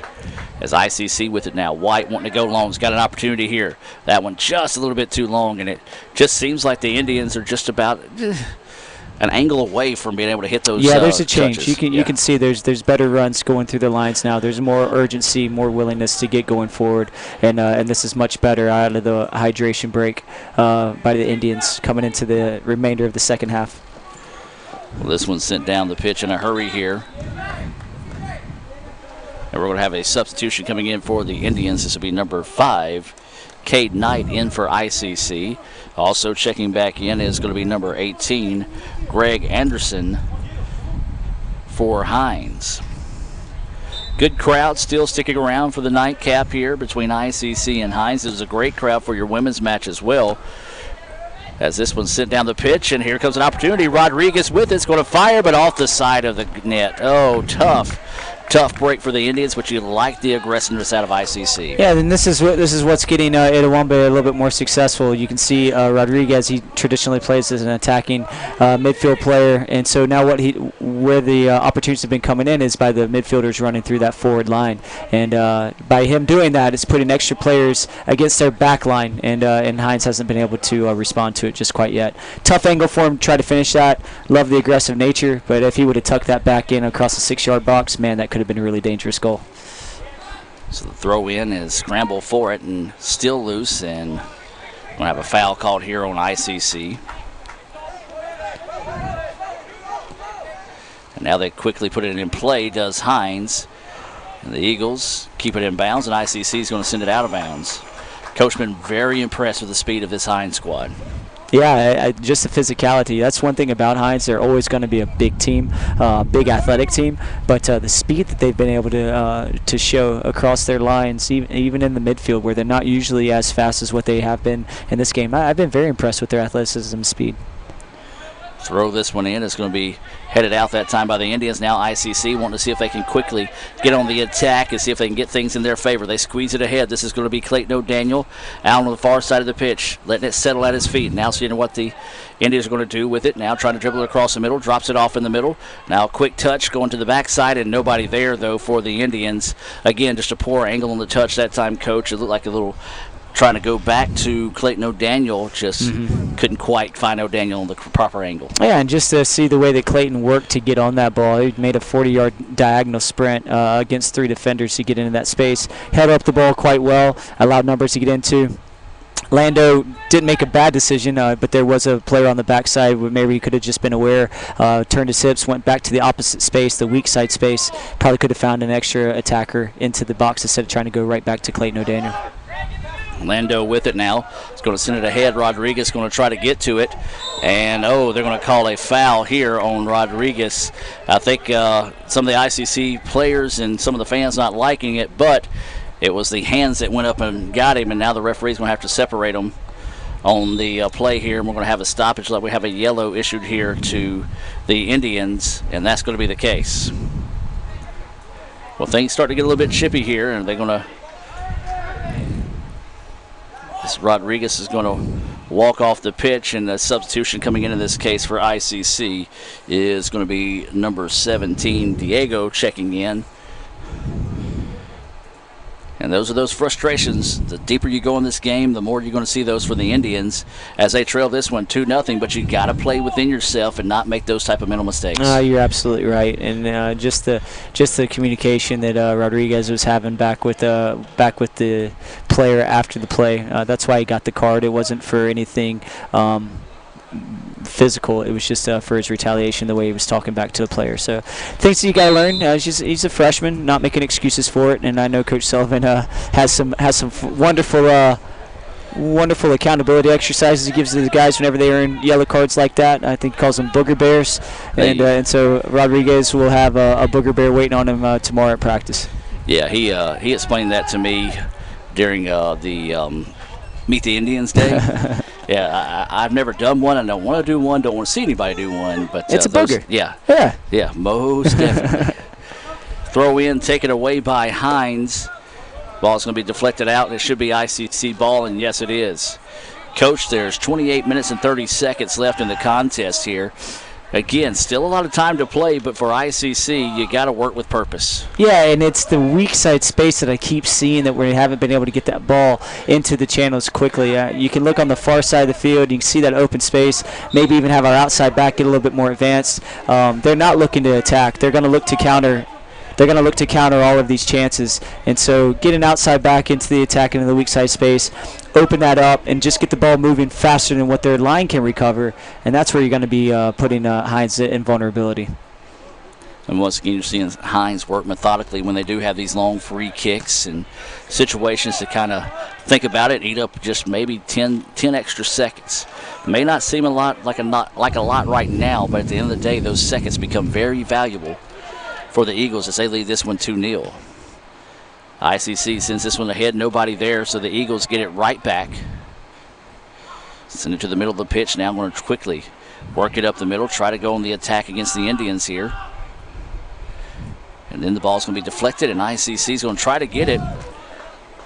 And again, just looks like Hinds the aggressor, just a step quicker than the Indians. The Indians almost as if they may be thinking too much, trying to figure out what they want to do versus naturally reacting to the game. Yeah, I think that's a good observation. I think you're right. I've seen that happen with my team. Last match that we were actually here at home, and so overthinking the process, not staying true to the system. Those are things that can affect the game. And whenever you're down by 2, you're trying to make things happen. Sometimes you force the issue a little bit more, and so if they can get one back here, they can get settled in. There's plenty of time for this game still to get opened up. I still think there's a goal left in this game. It's just going to be very important on who gets that goal. Does it go 3-0 in Hinds' favor, or does it go 2-1 in Itawamba's? This next goal is going to be a very deciding factor for this match.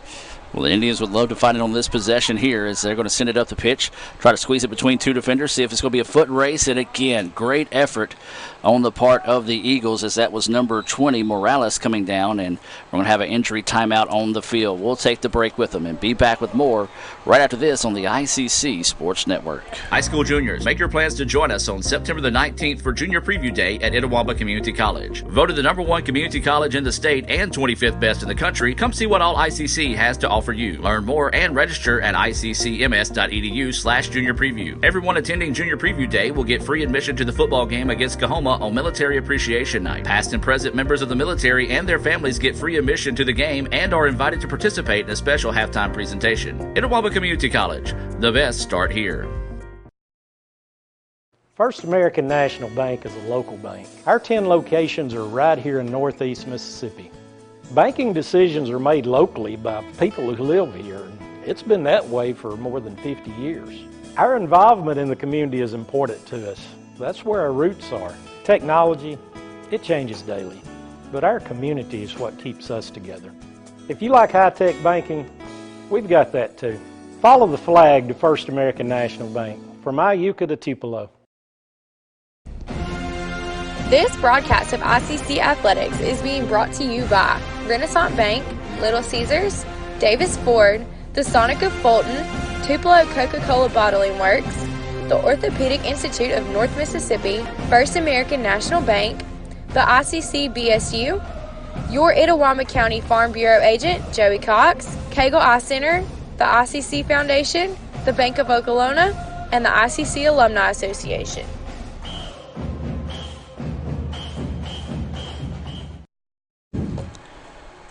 And good to see Morales walking off the pitch in his own power, maybe just cramping is the situation. Coach, we saw this in your match. See the situation right now where ICC serves it up, kicks it back to the keeper.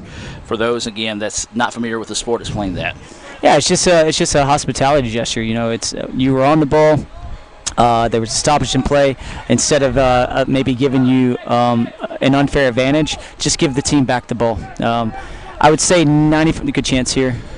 That ball sent forward, and just a good opportunity there for the Indians, but a great job defensively once again by the Eagles to take away what looked to be a pretty good opportunity there for ICC, maybe their best opportunity of the day so far. Yeah, now just once again, set pieces could be a big factor in this game, and so you can see Itawamba's showing up for a short corner. That's where two players go close to the ball.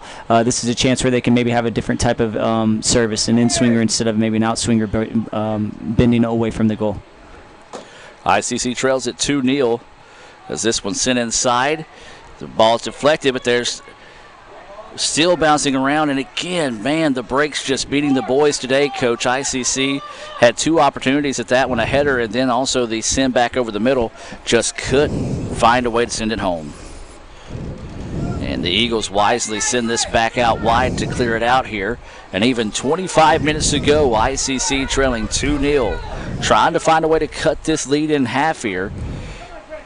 So they're going to send this one ahead. Ball is popped up and is going to be in play, kept up by Chandler. Chandler sends this across over the middle. Header's popped up.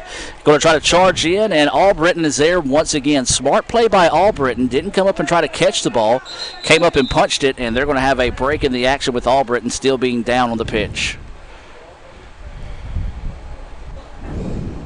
Didn't see a whole lot of contact coming in that situation, Coach, as Albritton could be one of those situations this late in the day, this hot, when you extend yourself, jump that high, maybe cramping up, and hopefully that's all it is, because he has played outstanding today. Yeah, he's done great. I mean, he's definitely used his body to deflect a lot of the chances that Itawamba's had. Unfortunately, I think that was where one of the instances he used his body, and when he came up, it appeared that Cade Knight came in and was battling for a header, and it looked like he probably caught him. Looked like he did catch him in the head as he was going. So hopefully he's okay. Great training staff out there looking at him right now, so they'll get him squared away. Let's hear from the Orthopedic Institute of North Mississippi. Back with more right after this on the ICC Sports Network.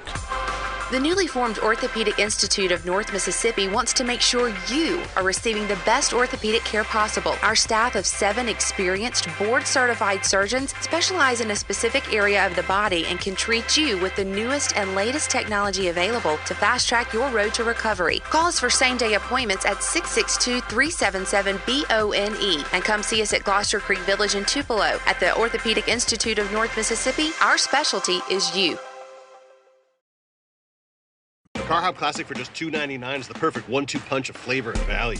Time that! You need a trainer to help you eat the burger? Hey, stay out of this. Don't get in my head, man. There's barely room for me in there. Hurry in and try quarter-pound double cheeseburger or 6-inch Philly plus tots for $2.99. My mom never let me eat this much cookie dough. What would she say if she saw you eating this big scoop cookie dough blast? I don't know. Why ask her?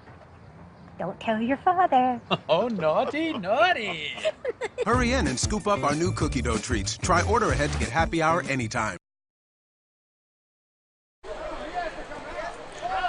And welcome back as and a little bit of discussion here as the referee's going to come over and talk to Coach Sullivan. The trainers came out in this situation, and he's going to try to go back in play, but Coach, if you stop the play, you have to come out in that situation. Yeah, usually correct? The player is supposed to come out, but you can see the discussion taking place with the officials and also the training staff. So I'm sure they're going to make the right call on this and make their decision. So they're going to talk this over on the sideline, and judging by Coach Sullivan's reaction, wow, they're going to let him stay in the game. If that's the case, that's a huge break there for Hinds, because Albritton has been lights out today. Now they're going to go over and talk with the Hinds coach, Coach Doug Williams. And so Albritton will stay in, and that's a big-time boost there. Well, first off, you're happy to see him okay. Yeah, you just want to make sure he's protected and safe, and obviously you're going to trust the medical staff. That's what they're there for. You don't want to put them in harm's way, but anytime there is a stoppage because of an expected injury, especially a head-related injury, the normal decision is for that player to come out. It's one of those hospitality touches that we were talking about, just giving the ball back to Hinds. It's good to see Itawamba do that. Earlier I was going to say about 95% of the time you'll see the team do that.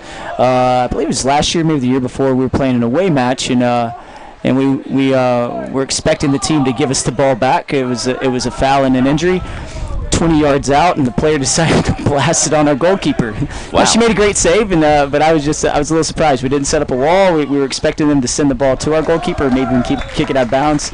But she went for the full thing. I was wondering, like, could you do that? But apparently you could. It's just frowned upon. Yeah, it's frowned upon, and I mean, it's the gentleman's part of this game, and you don't want to take away from that.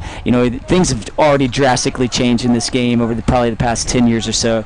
There used to be a time where you would be but you'd be yellow carded for your shirt being untucked, and now you never see a shirt tucked in, whether it's in the women's game or the men's game. So little details of the game have changed. Corner opportunity coming up here for the Indians. Got to make this thing dangerous. They send it inside. Header was there, and then we're going to have a stoppage as once again the keeper ran into that time. He is down once again, and that was number 25, Mitchell, coming in. He's got a lot of height in that situation. And once again, the keeper is down, and they're going to call for time in that situation with 23:07 to play. And it appears the goalkeeper's gone down again. So injury. Now he's back up. Maybe a little gamesmanship, and if you can run a little time off maybe the clock. But the clock is stopped, and the thing is, it's just been really good defending plays and really good attacking plays. There's nothing malicious on either part. He's going up and doing his job and battling for the ball, and the Itawamba players are doing their part, trying to put the ball in the back of the net. It's just a nature of this very physical game that people don't sometimes really realize how physical it can be. So the Indians win that 50-50 ball there. They trail it 2-0, 23 minutes to play. And this one's still a lot of time, but ICC, again, needs to go ahead and find a way to cut this one in half. A little miscommunication on the touch that time as O'Daniel comes in and tries to break that one up, and it goes out of bounds. Good hustle on the part of the Indians that time. But, again, when the breaks are going anyway, it's going the way of maroon and white this afternoon. Not meaning that as a slight whatsoever. It's just one of those when you come to the pitch, sometimes it goes that way. O'Daniel with it now, looking to work one-on-ones. Got two guys now on the outside, loses the touch, trying to get it back. Does so, is being tripped up, and play continues. Drops it out wide. Sends it across the middle, and there it is! The Indians finally get the goal. 2-1 ICC trailing with 22:11 to play.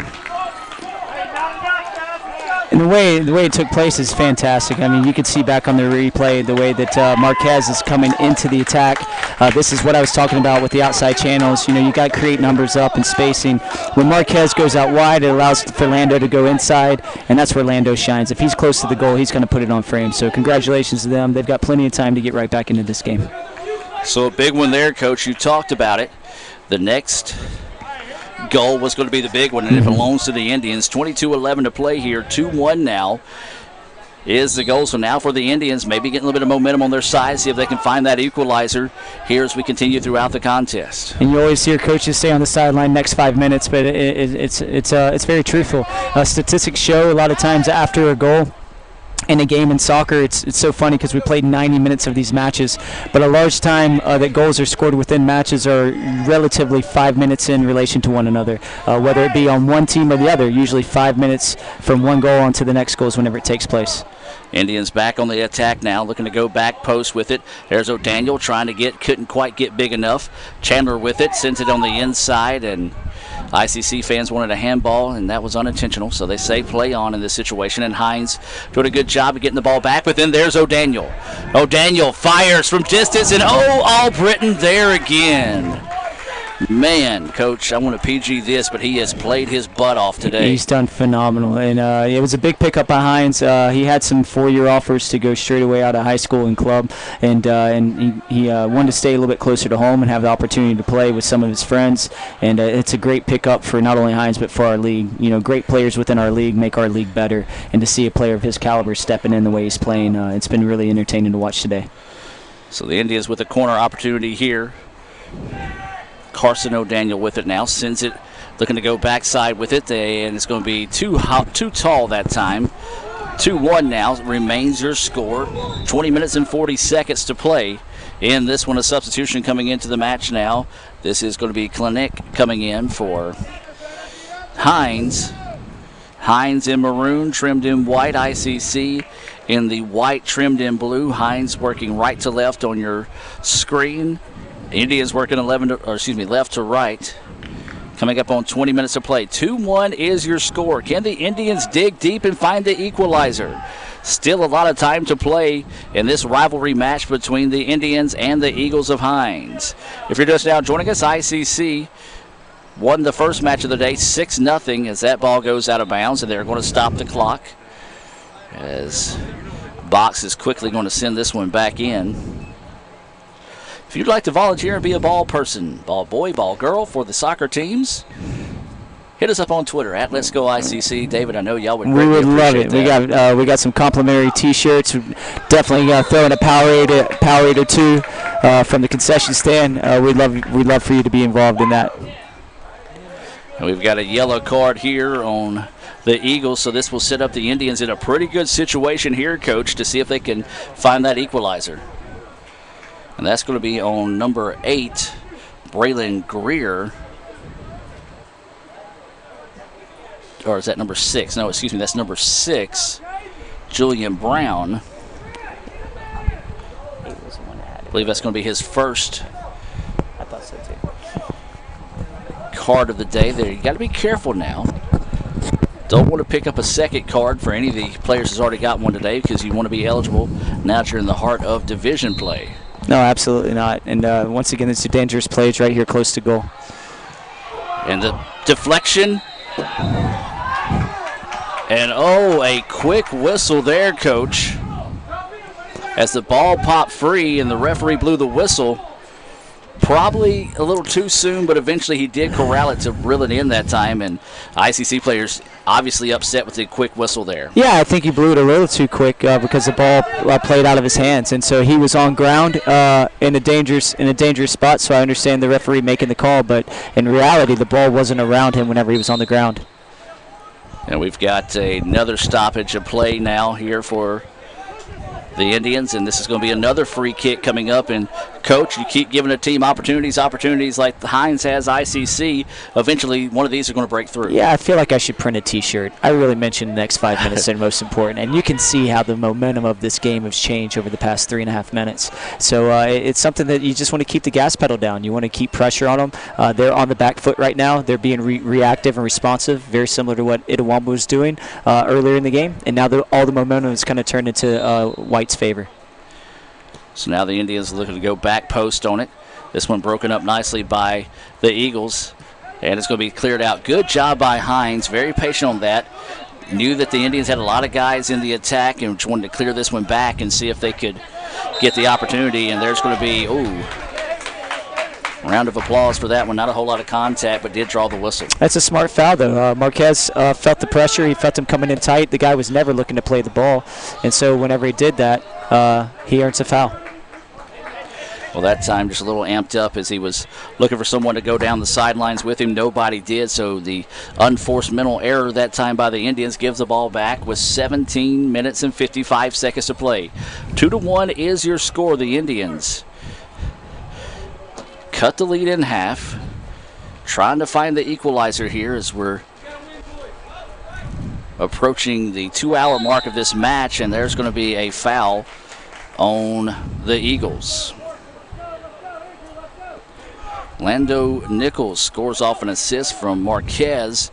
That was in the 68th minute. That was the scoring update being brought to you by Sonic of Fulton for the Indians, and ICC trying to find that equalizer here.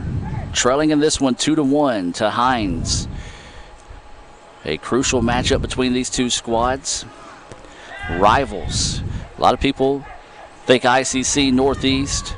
Well, Northeast doesn't have soccer, but this is the equivalent, if not a little bit more intense. That's right. Than that ICC Northeast rivalry. That's right. And it's just every North Division match really matters. And the way that this league has become so consistent in relation to all the teams within the league, at any given day, any opponent can come in and catch you off guard. So the preparation is always important, but more importantly, the execution is. And so to have an evenly matched game like this, it's been a great competition thus far through the afternoon.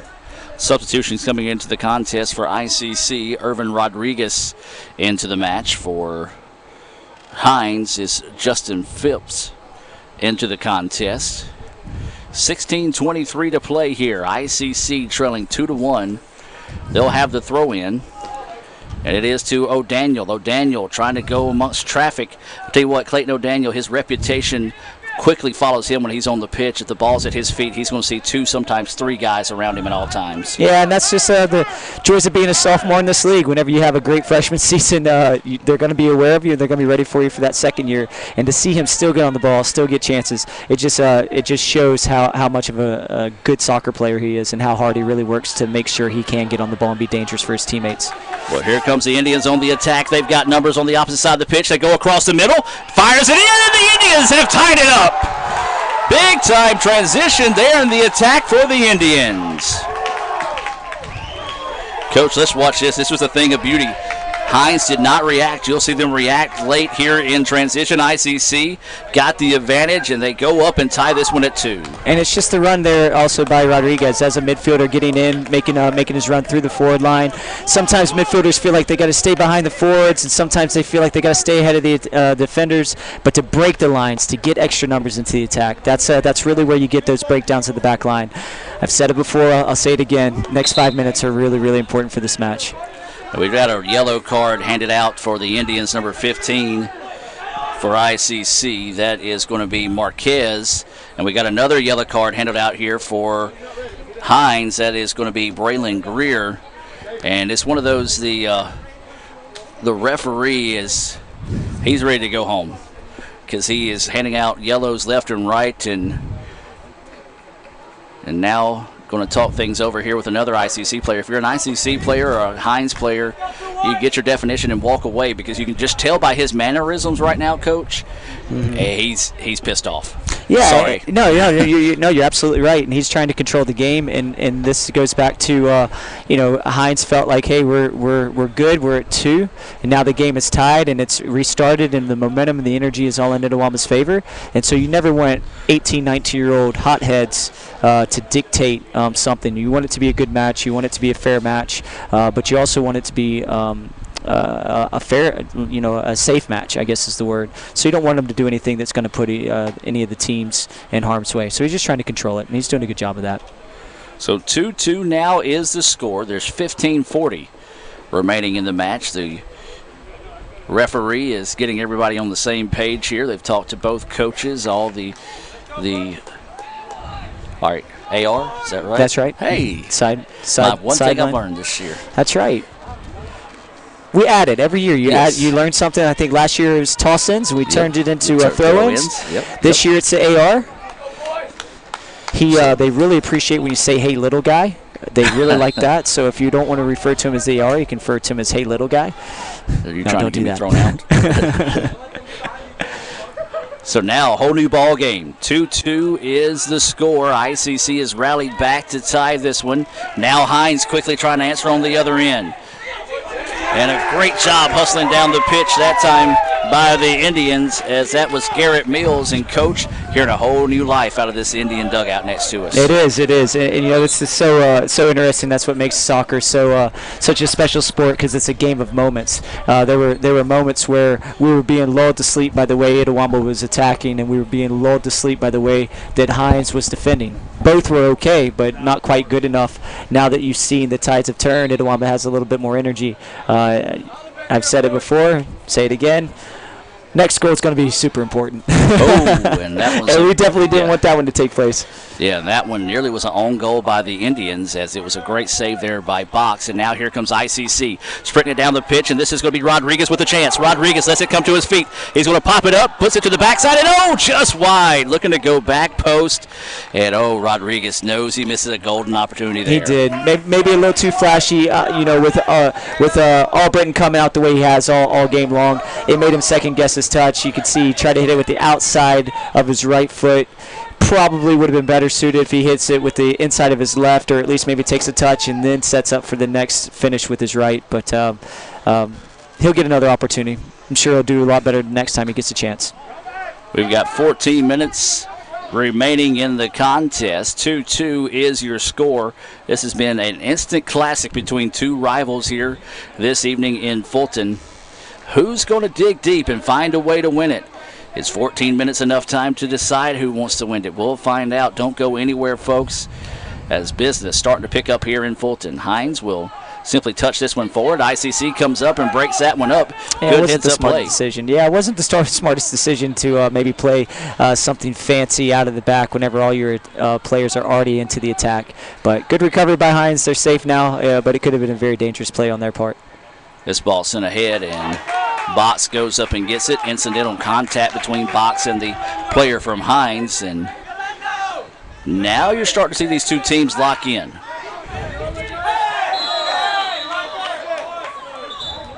And this is going to be another card here in this situation, I believe, as the referee is calling him to come towards him. He's going to talk to him for a minute, as this is Phipps that's going to come over and communicate with him.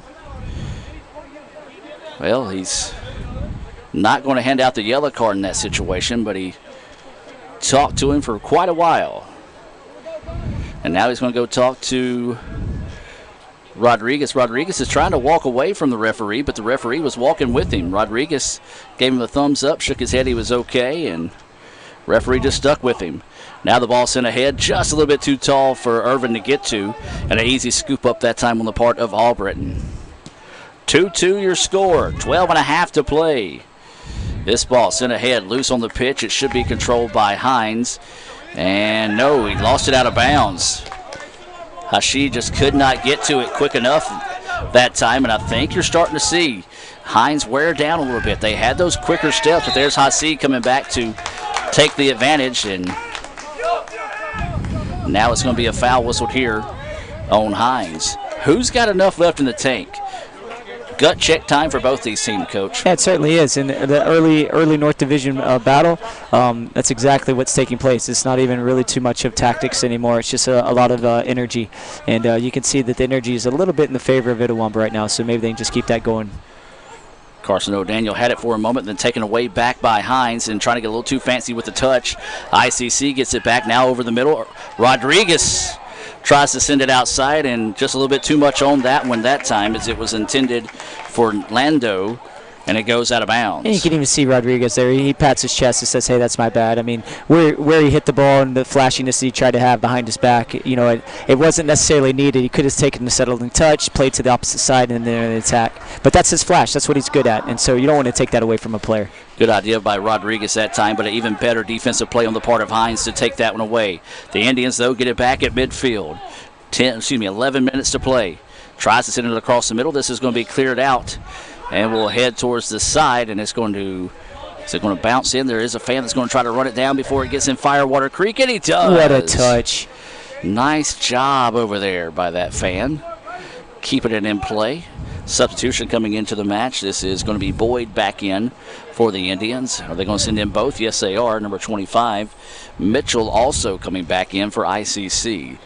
2-2 is the score. 10.5 to play in regulation here. Indians are going to try to toss this one in. Does so to Carson O'Daniel. What a turn. Gets past him, now sends it over the middle to his brother. Oh, just couldn't find it. Now fires, and just wide. Good job, deflection and let him earn a corner kick. I don't know if that was necessarily deflection, but we'll take it. Yeah, we'll take it big time on that situation there. I'm with you, Coach. I don't know that Hinds got a piece of it. Well, you would have loved to see that O'Daniel connection there for that third goal of the match for the Indians. But see if ICC can get something going off this corner piece here. Definitely had some dangerous services that have been brought into this half. So see if they can set it up and maybe get that last goal that's needed to get the go-ahead goal. So this is O'Daniel to send it in. Looking to go back post. And another great job by Albritton to come in and break that one up. And then a beautiful job there by Anderson to clean it up after he breaks it up. And there will be a foul on the Indians. And they're calling for a stoppage of the clock. And we're going to have a yellow card coming in this situation. Well, they've handed a lot of those out this game, Coach. Yeah, some deserved, and some maybe not necessarily. Just we're just used to instead control the game. I think the management has been okay by this crew today. Hasn't really let things get out of hand. I don't know if I'd necessarily say that was a yellow card worthy foul, but for the nature of this game, just to keep it controlled, he's definitely decided his guidelines on what he's going to accept and what he's not going to accept as a lead official. Yeah, and the good thing is nothing's been no call has gone one way or the other, and hasn't affected the game. Yeah, he's going to have to call that as a yellow card after he called the previous one there, and you can tell when he reached for it in his pocket, he really didn't want to pull that one. He's like, man, really shouldn't have called that last yellow, having to call this one now. Right, and if anything has been affected, it was just the stoppage of the game. It takes away from the flow of the game, but if that's needed to protect these players and make sure that they just get clearer heads, then kudos to him. I think he's done a really good job of managing this game today. So that was a clinic with the yellow, so that will send in Russell back into the contest. Looks like we may have an Indian shaking up on the play. No, he's just taking a knee and catching his breath that time. Was Helms for the Indians. 2-2 your score, 9:08 to play. Still a lot of time in this one. Approaching the 2-hour mark of this broadcast. Or actually, we've exceeded the 2-hour mark of this broadcast. 2 That's hours a dangerous of playtime. So now Hinds with it, trying to go on the attack. 2-2 is the score. Shot from distance, and it's going to be saved as he was able to come back and scoop that one up after it bounced off his chest. Just a hold-your-breath moment there for ICC fans. This one sent down the pitch. Numbers in favor of Hinds, 4-2 on that 50-50 ball. And the Eagles control it. Now going to send it back and try to reset their attack. Everybody out of the dugout for ICC. Same across to the left for Hinds. Ball at midfield. Trying to battle for it. It's going to be sent ahead, and ICC gets it now. This is Clayton O'Daniel. O'Daniel looking for someone to send it to. Nobody there to go with him that time, and Hinds gets it back. Good thought, just a little rushed, a little fast, but good thought. Good underlapping run there by Lando, and a good touch by O'Daniel. Maybe they can link up again one last time before the end of this half. Well, White took that one away, tried to send it ahead. Nobody going with him there either, as this ball sent forward. And the Indians are going to control it just shy of midfield. Now they're going to send it back. Foot race for it. Marquez gets it now. He's going to dribble it up. Sends it back inside. Now up they go. This is Rodriguez with it. Rodriguez trying to get a little fancy that time, and he flopped. They're going to say he got him in the face, though. Yeah, he definitely swung his arms. So lucky that he doesn't get a card in this situation, because he definitely slung his arms onto Rodriguez. And he is going to get a card now. And that's on White.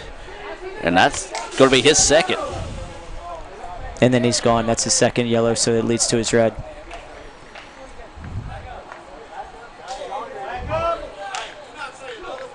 So White will exit the contest with his second yellow.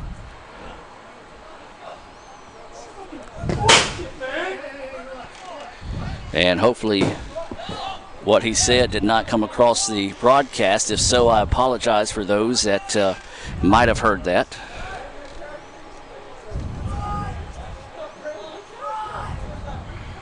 And so this will be a free kick opportunity here for the Indians when they put the ball back in play.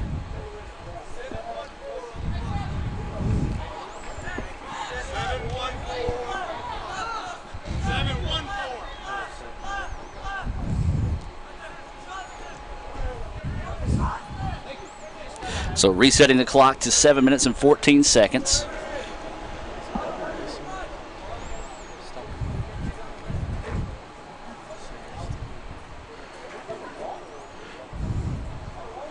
Not really sure what the conversation is with Sully and the referee right now, but making sure everything's getting on the same page.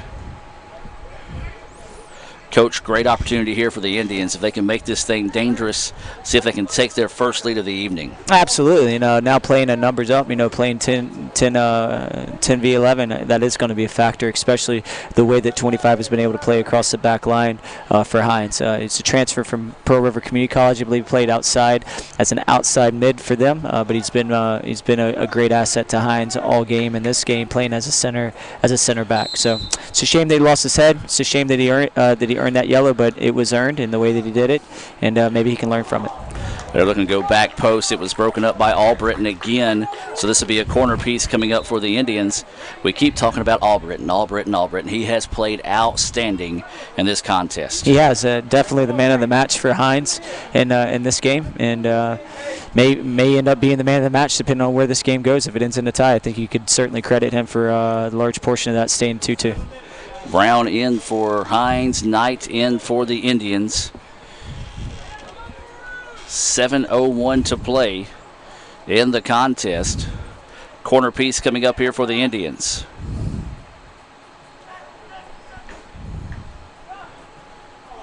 That one tried to send inside, not a good angle of attack that time, but the Indians keep it. Now they go out wide with it. This is Rodriguez. Rodriguez hit hard, and he's down, and things getting a lot more physical than we've seen earlier in the broadcast, Coach. And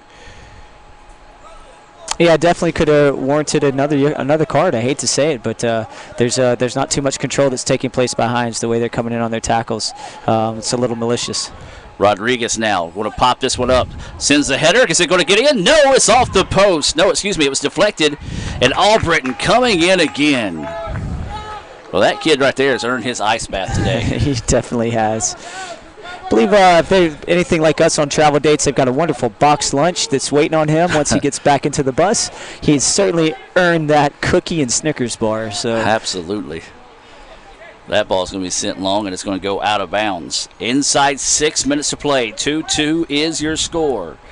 ICC has scored two unanswered to tie this one up. Sending it ahead, trying to weave its way through traffic.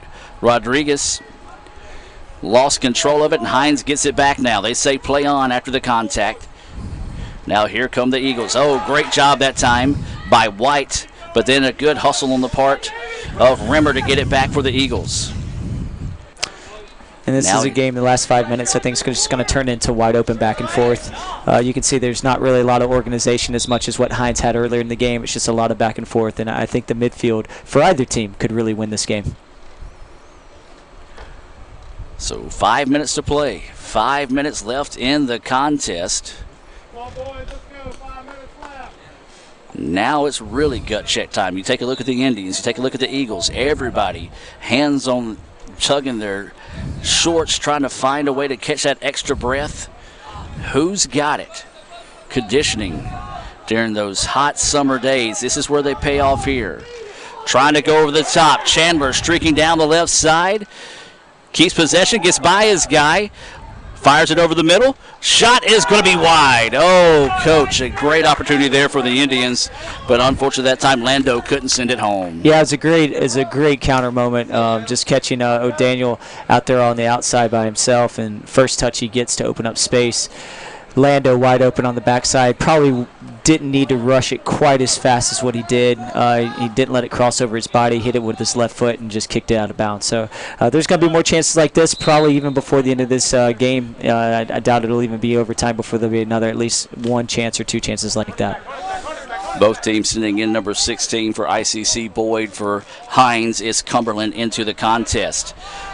Carson O'Daniel takes this away, leaves it out wide for Lando. Back to O'Daniel now. O'Daniel wide on the right wing, looking to break away and get some clearance now. Fires it over the middle, and oh, beautiful job breaking that one up that time by number 6, Brown. Boy, there was another great opportunity, but another great effort by Hinds to negate that scoring chance.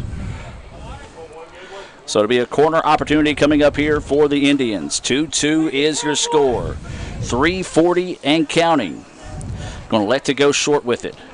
Now try to cross it over the middle. And White fires, steps into it, and too tall.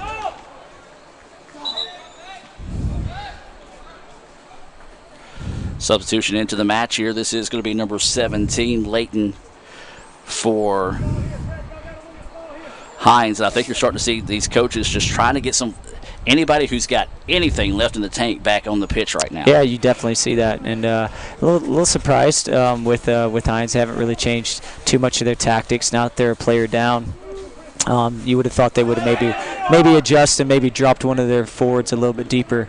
But there hasn't been too much of a change. So finding that free player, and it seems like they're able to find it out in these channels. That's where we've been successful these last 5 minutes or so. Here's Clayton O'Daniel.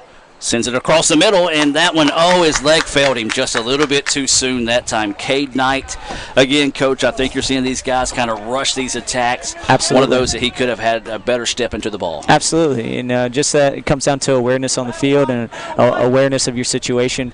Everybody wants to hit that game winner, but you got time. We always say, hey, play faster, play faster. We even said it through this broadcast. But there are moments where you can play a little bit slower. If you got time to take a touch and make it more of a successful finish, take that touch, put it in the back of the net. These guys are all tired. They want to go home.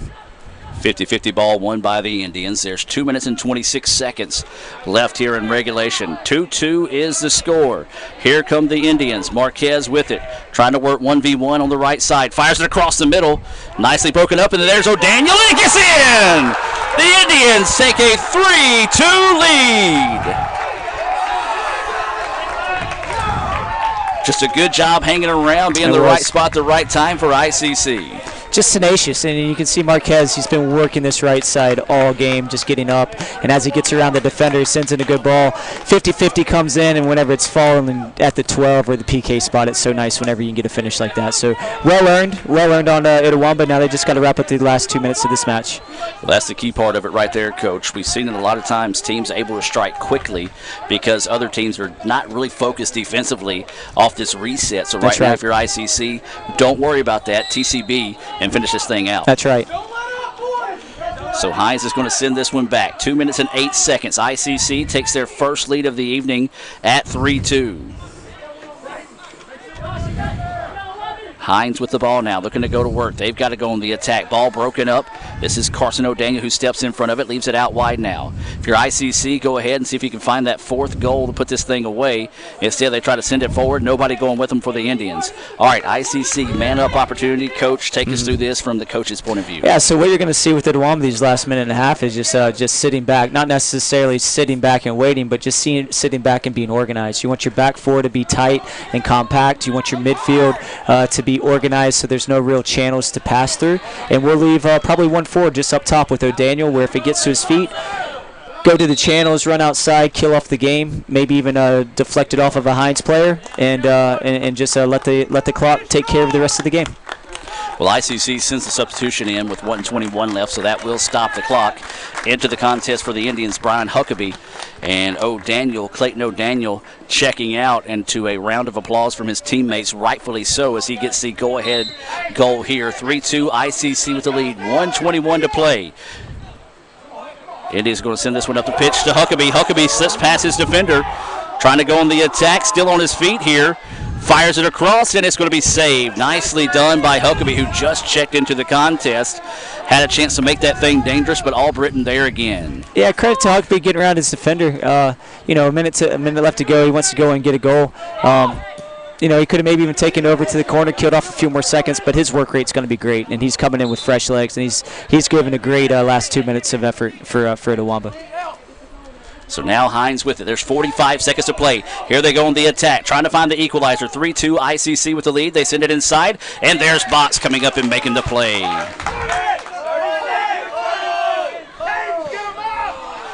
And Box punts this one well down the field.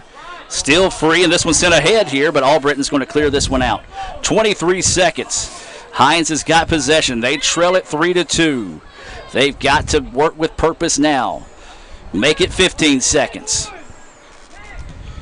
That ball broken up nicely that time by the Indians. Now inside 10, and that could do it. Hinds is going to have to hurry. 5 seconds. Now make it 3, and Hinds is not going to be able to get off a shot. ICC rallies to win it. 3-2 in an instant classic this evening here in Fulton. My, oh my, Coach, What a gutsy battle by the Indians. Absolute battle, man. I mean, to be down 2-0 and kind of into cruise mode, just the way they stayed resilient and fought through it, got a goal, answered back to tie it up, and then the way they finished up 3-2, it just shows the character of this team. They're going to be fighting all season long, and it's just something exciting to see. Now giving them a little bit of space in the North Division with 6 points and still with 2 games remaining. Absolutely, and these two teams will meet once again this season. It was a crazy day. You see guys laying on the field for both teams. Coach, just out of respect for both teams, you got to tip your hats to every young man on the field today.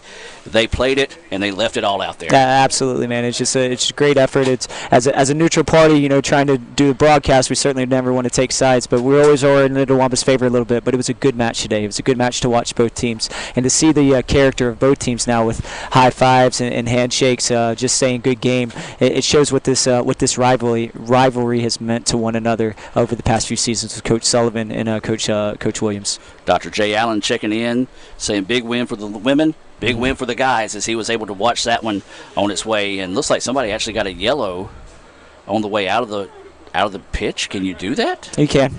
All right, so another saw a yellow card go up there. It's one of those, I understand there's tempers flaring right now, but if you're that referee, just keep walking off the field. Don't jaw back and forth with the players. It's a very emotional game. You don't want them to cost anything a little bit later on in the evening. We'll take a quick break. Coach, you got time to stick around for the Renaissance Bank postgame report? I sure do. We'll take a break and be back with more right after this on the ICC Sports Network. Ever since you got that license, you haven't stopped moving forward. Now that you're older and on the move, you need a safer place to keep your money. We get it. A student checking account frees you up with things like mobile check deposit to take care of that check from grandma without having to stop at a bank. Pay with your phone when you're out with friends. And stop worrying about ATM fees. We'll pay you back for those. Worry about your future, not your money. And know that we'll stick with you wherever you go. Renaissance Bank. Understanding you. Member FDIC.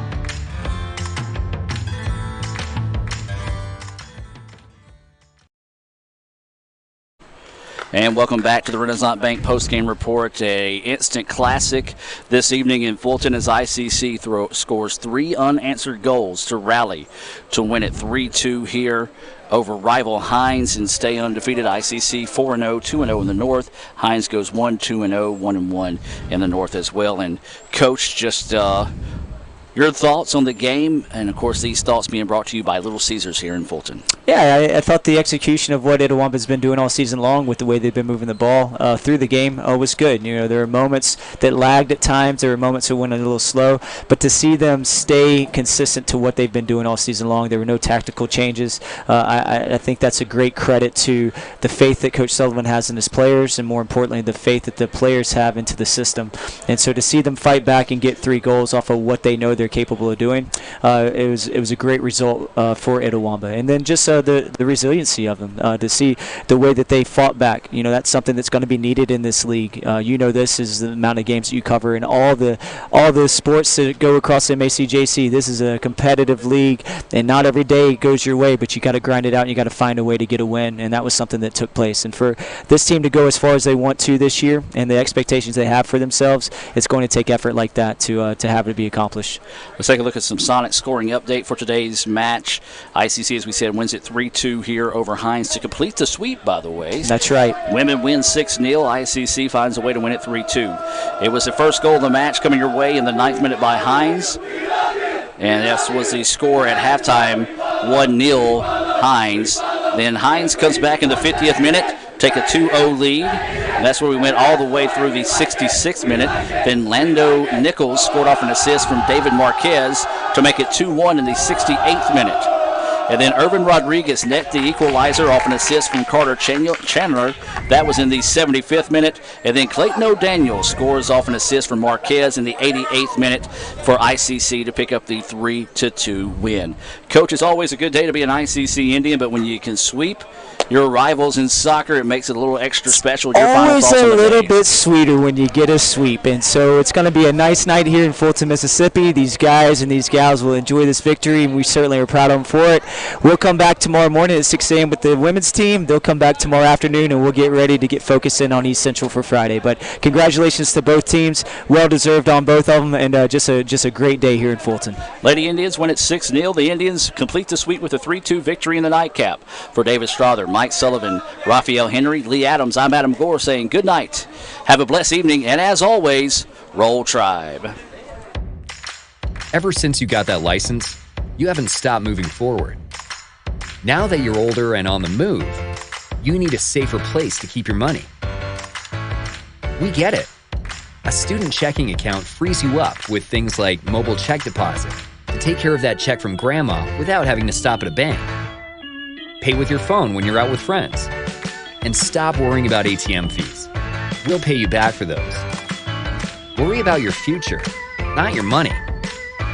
And know that we'll stick with you wherever you go. Renaissance Bank, understanding you. Member FDIC.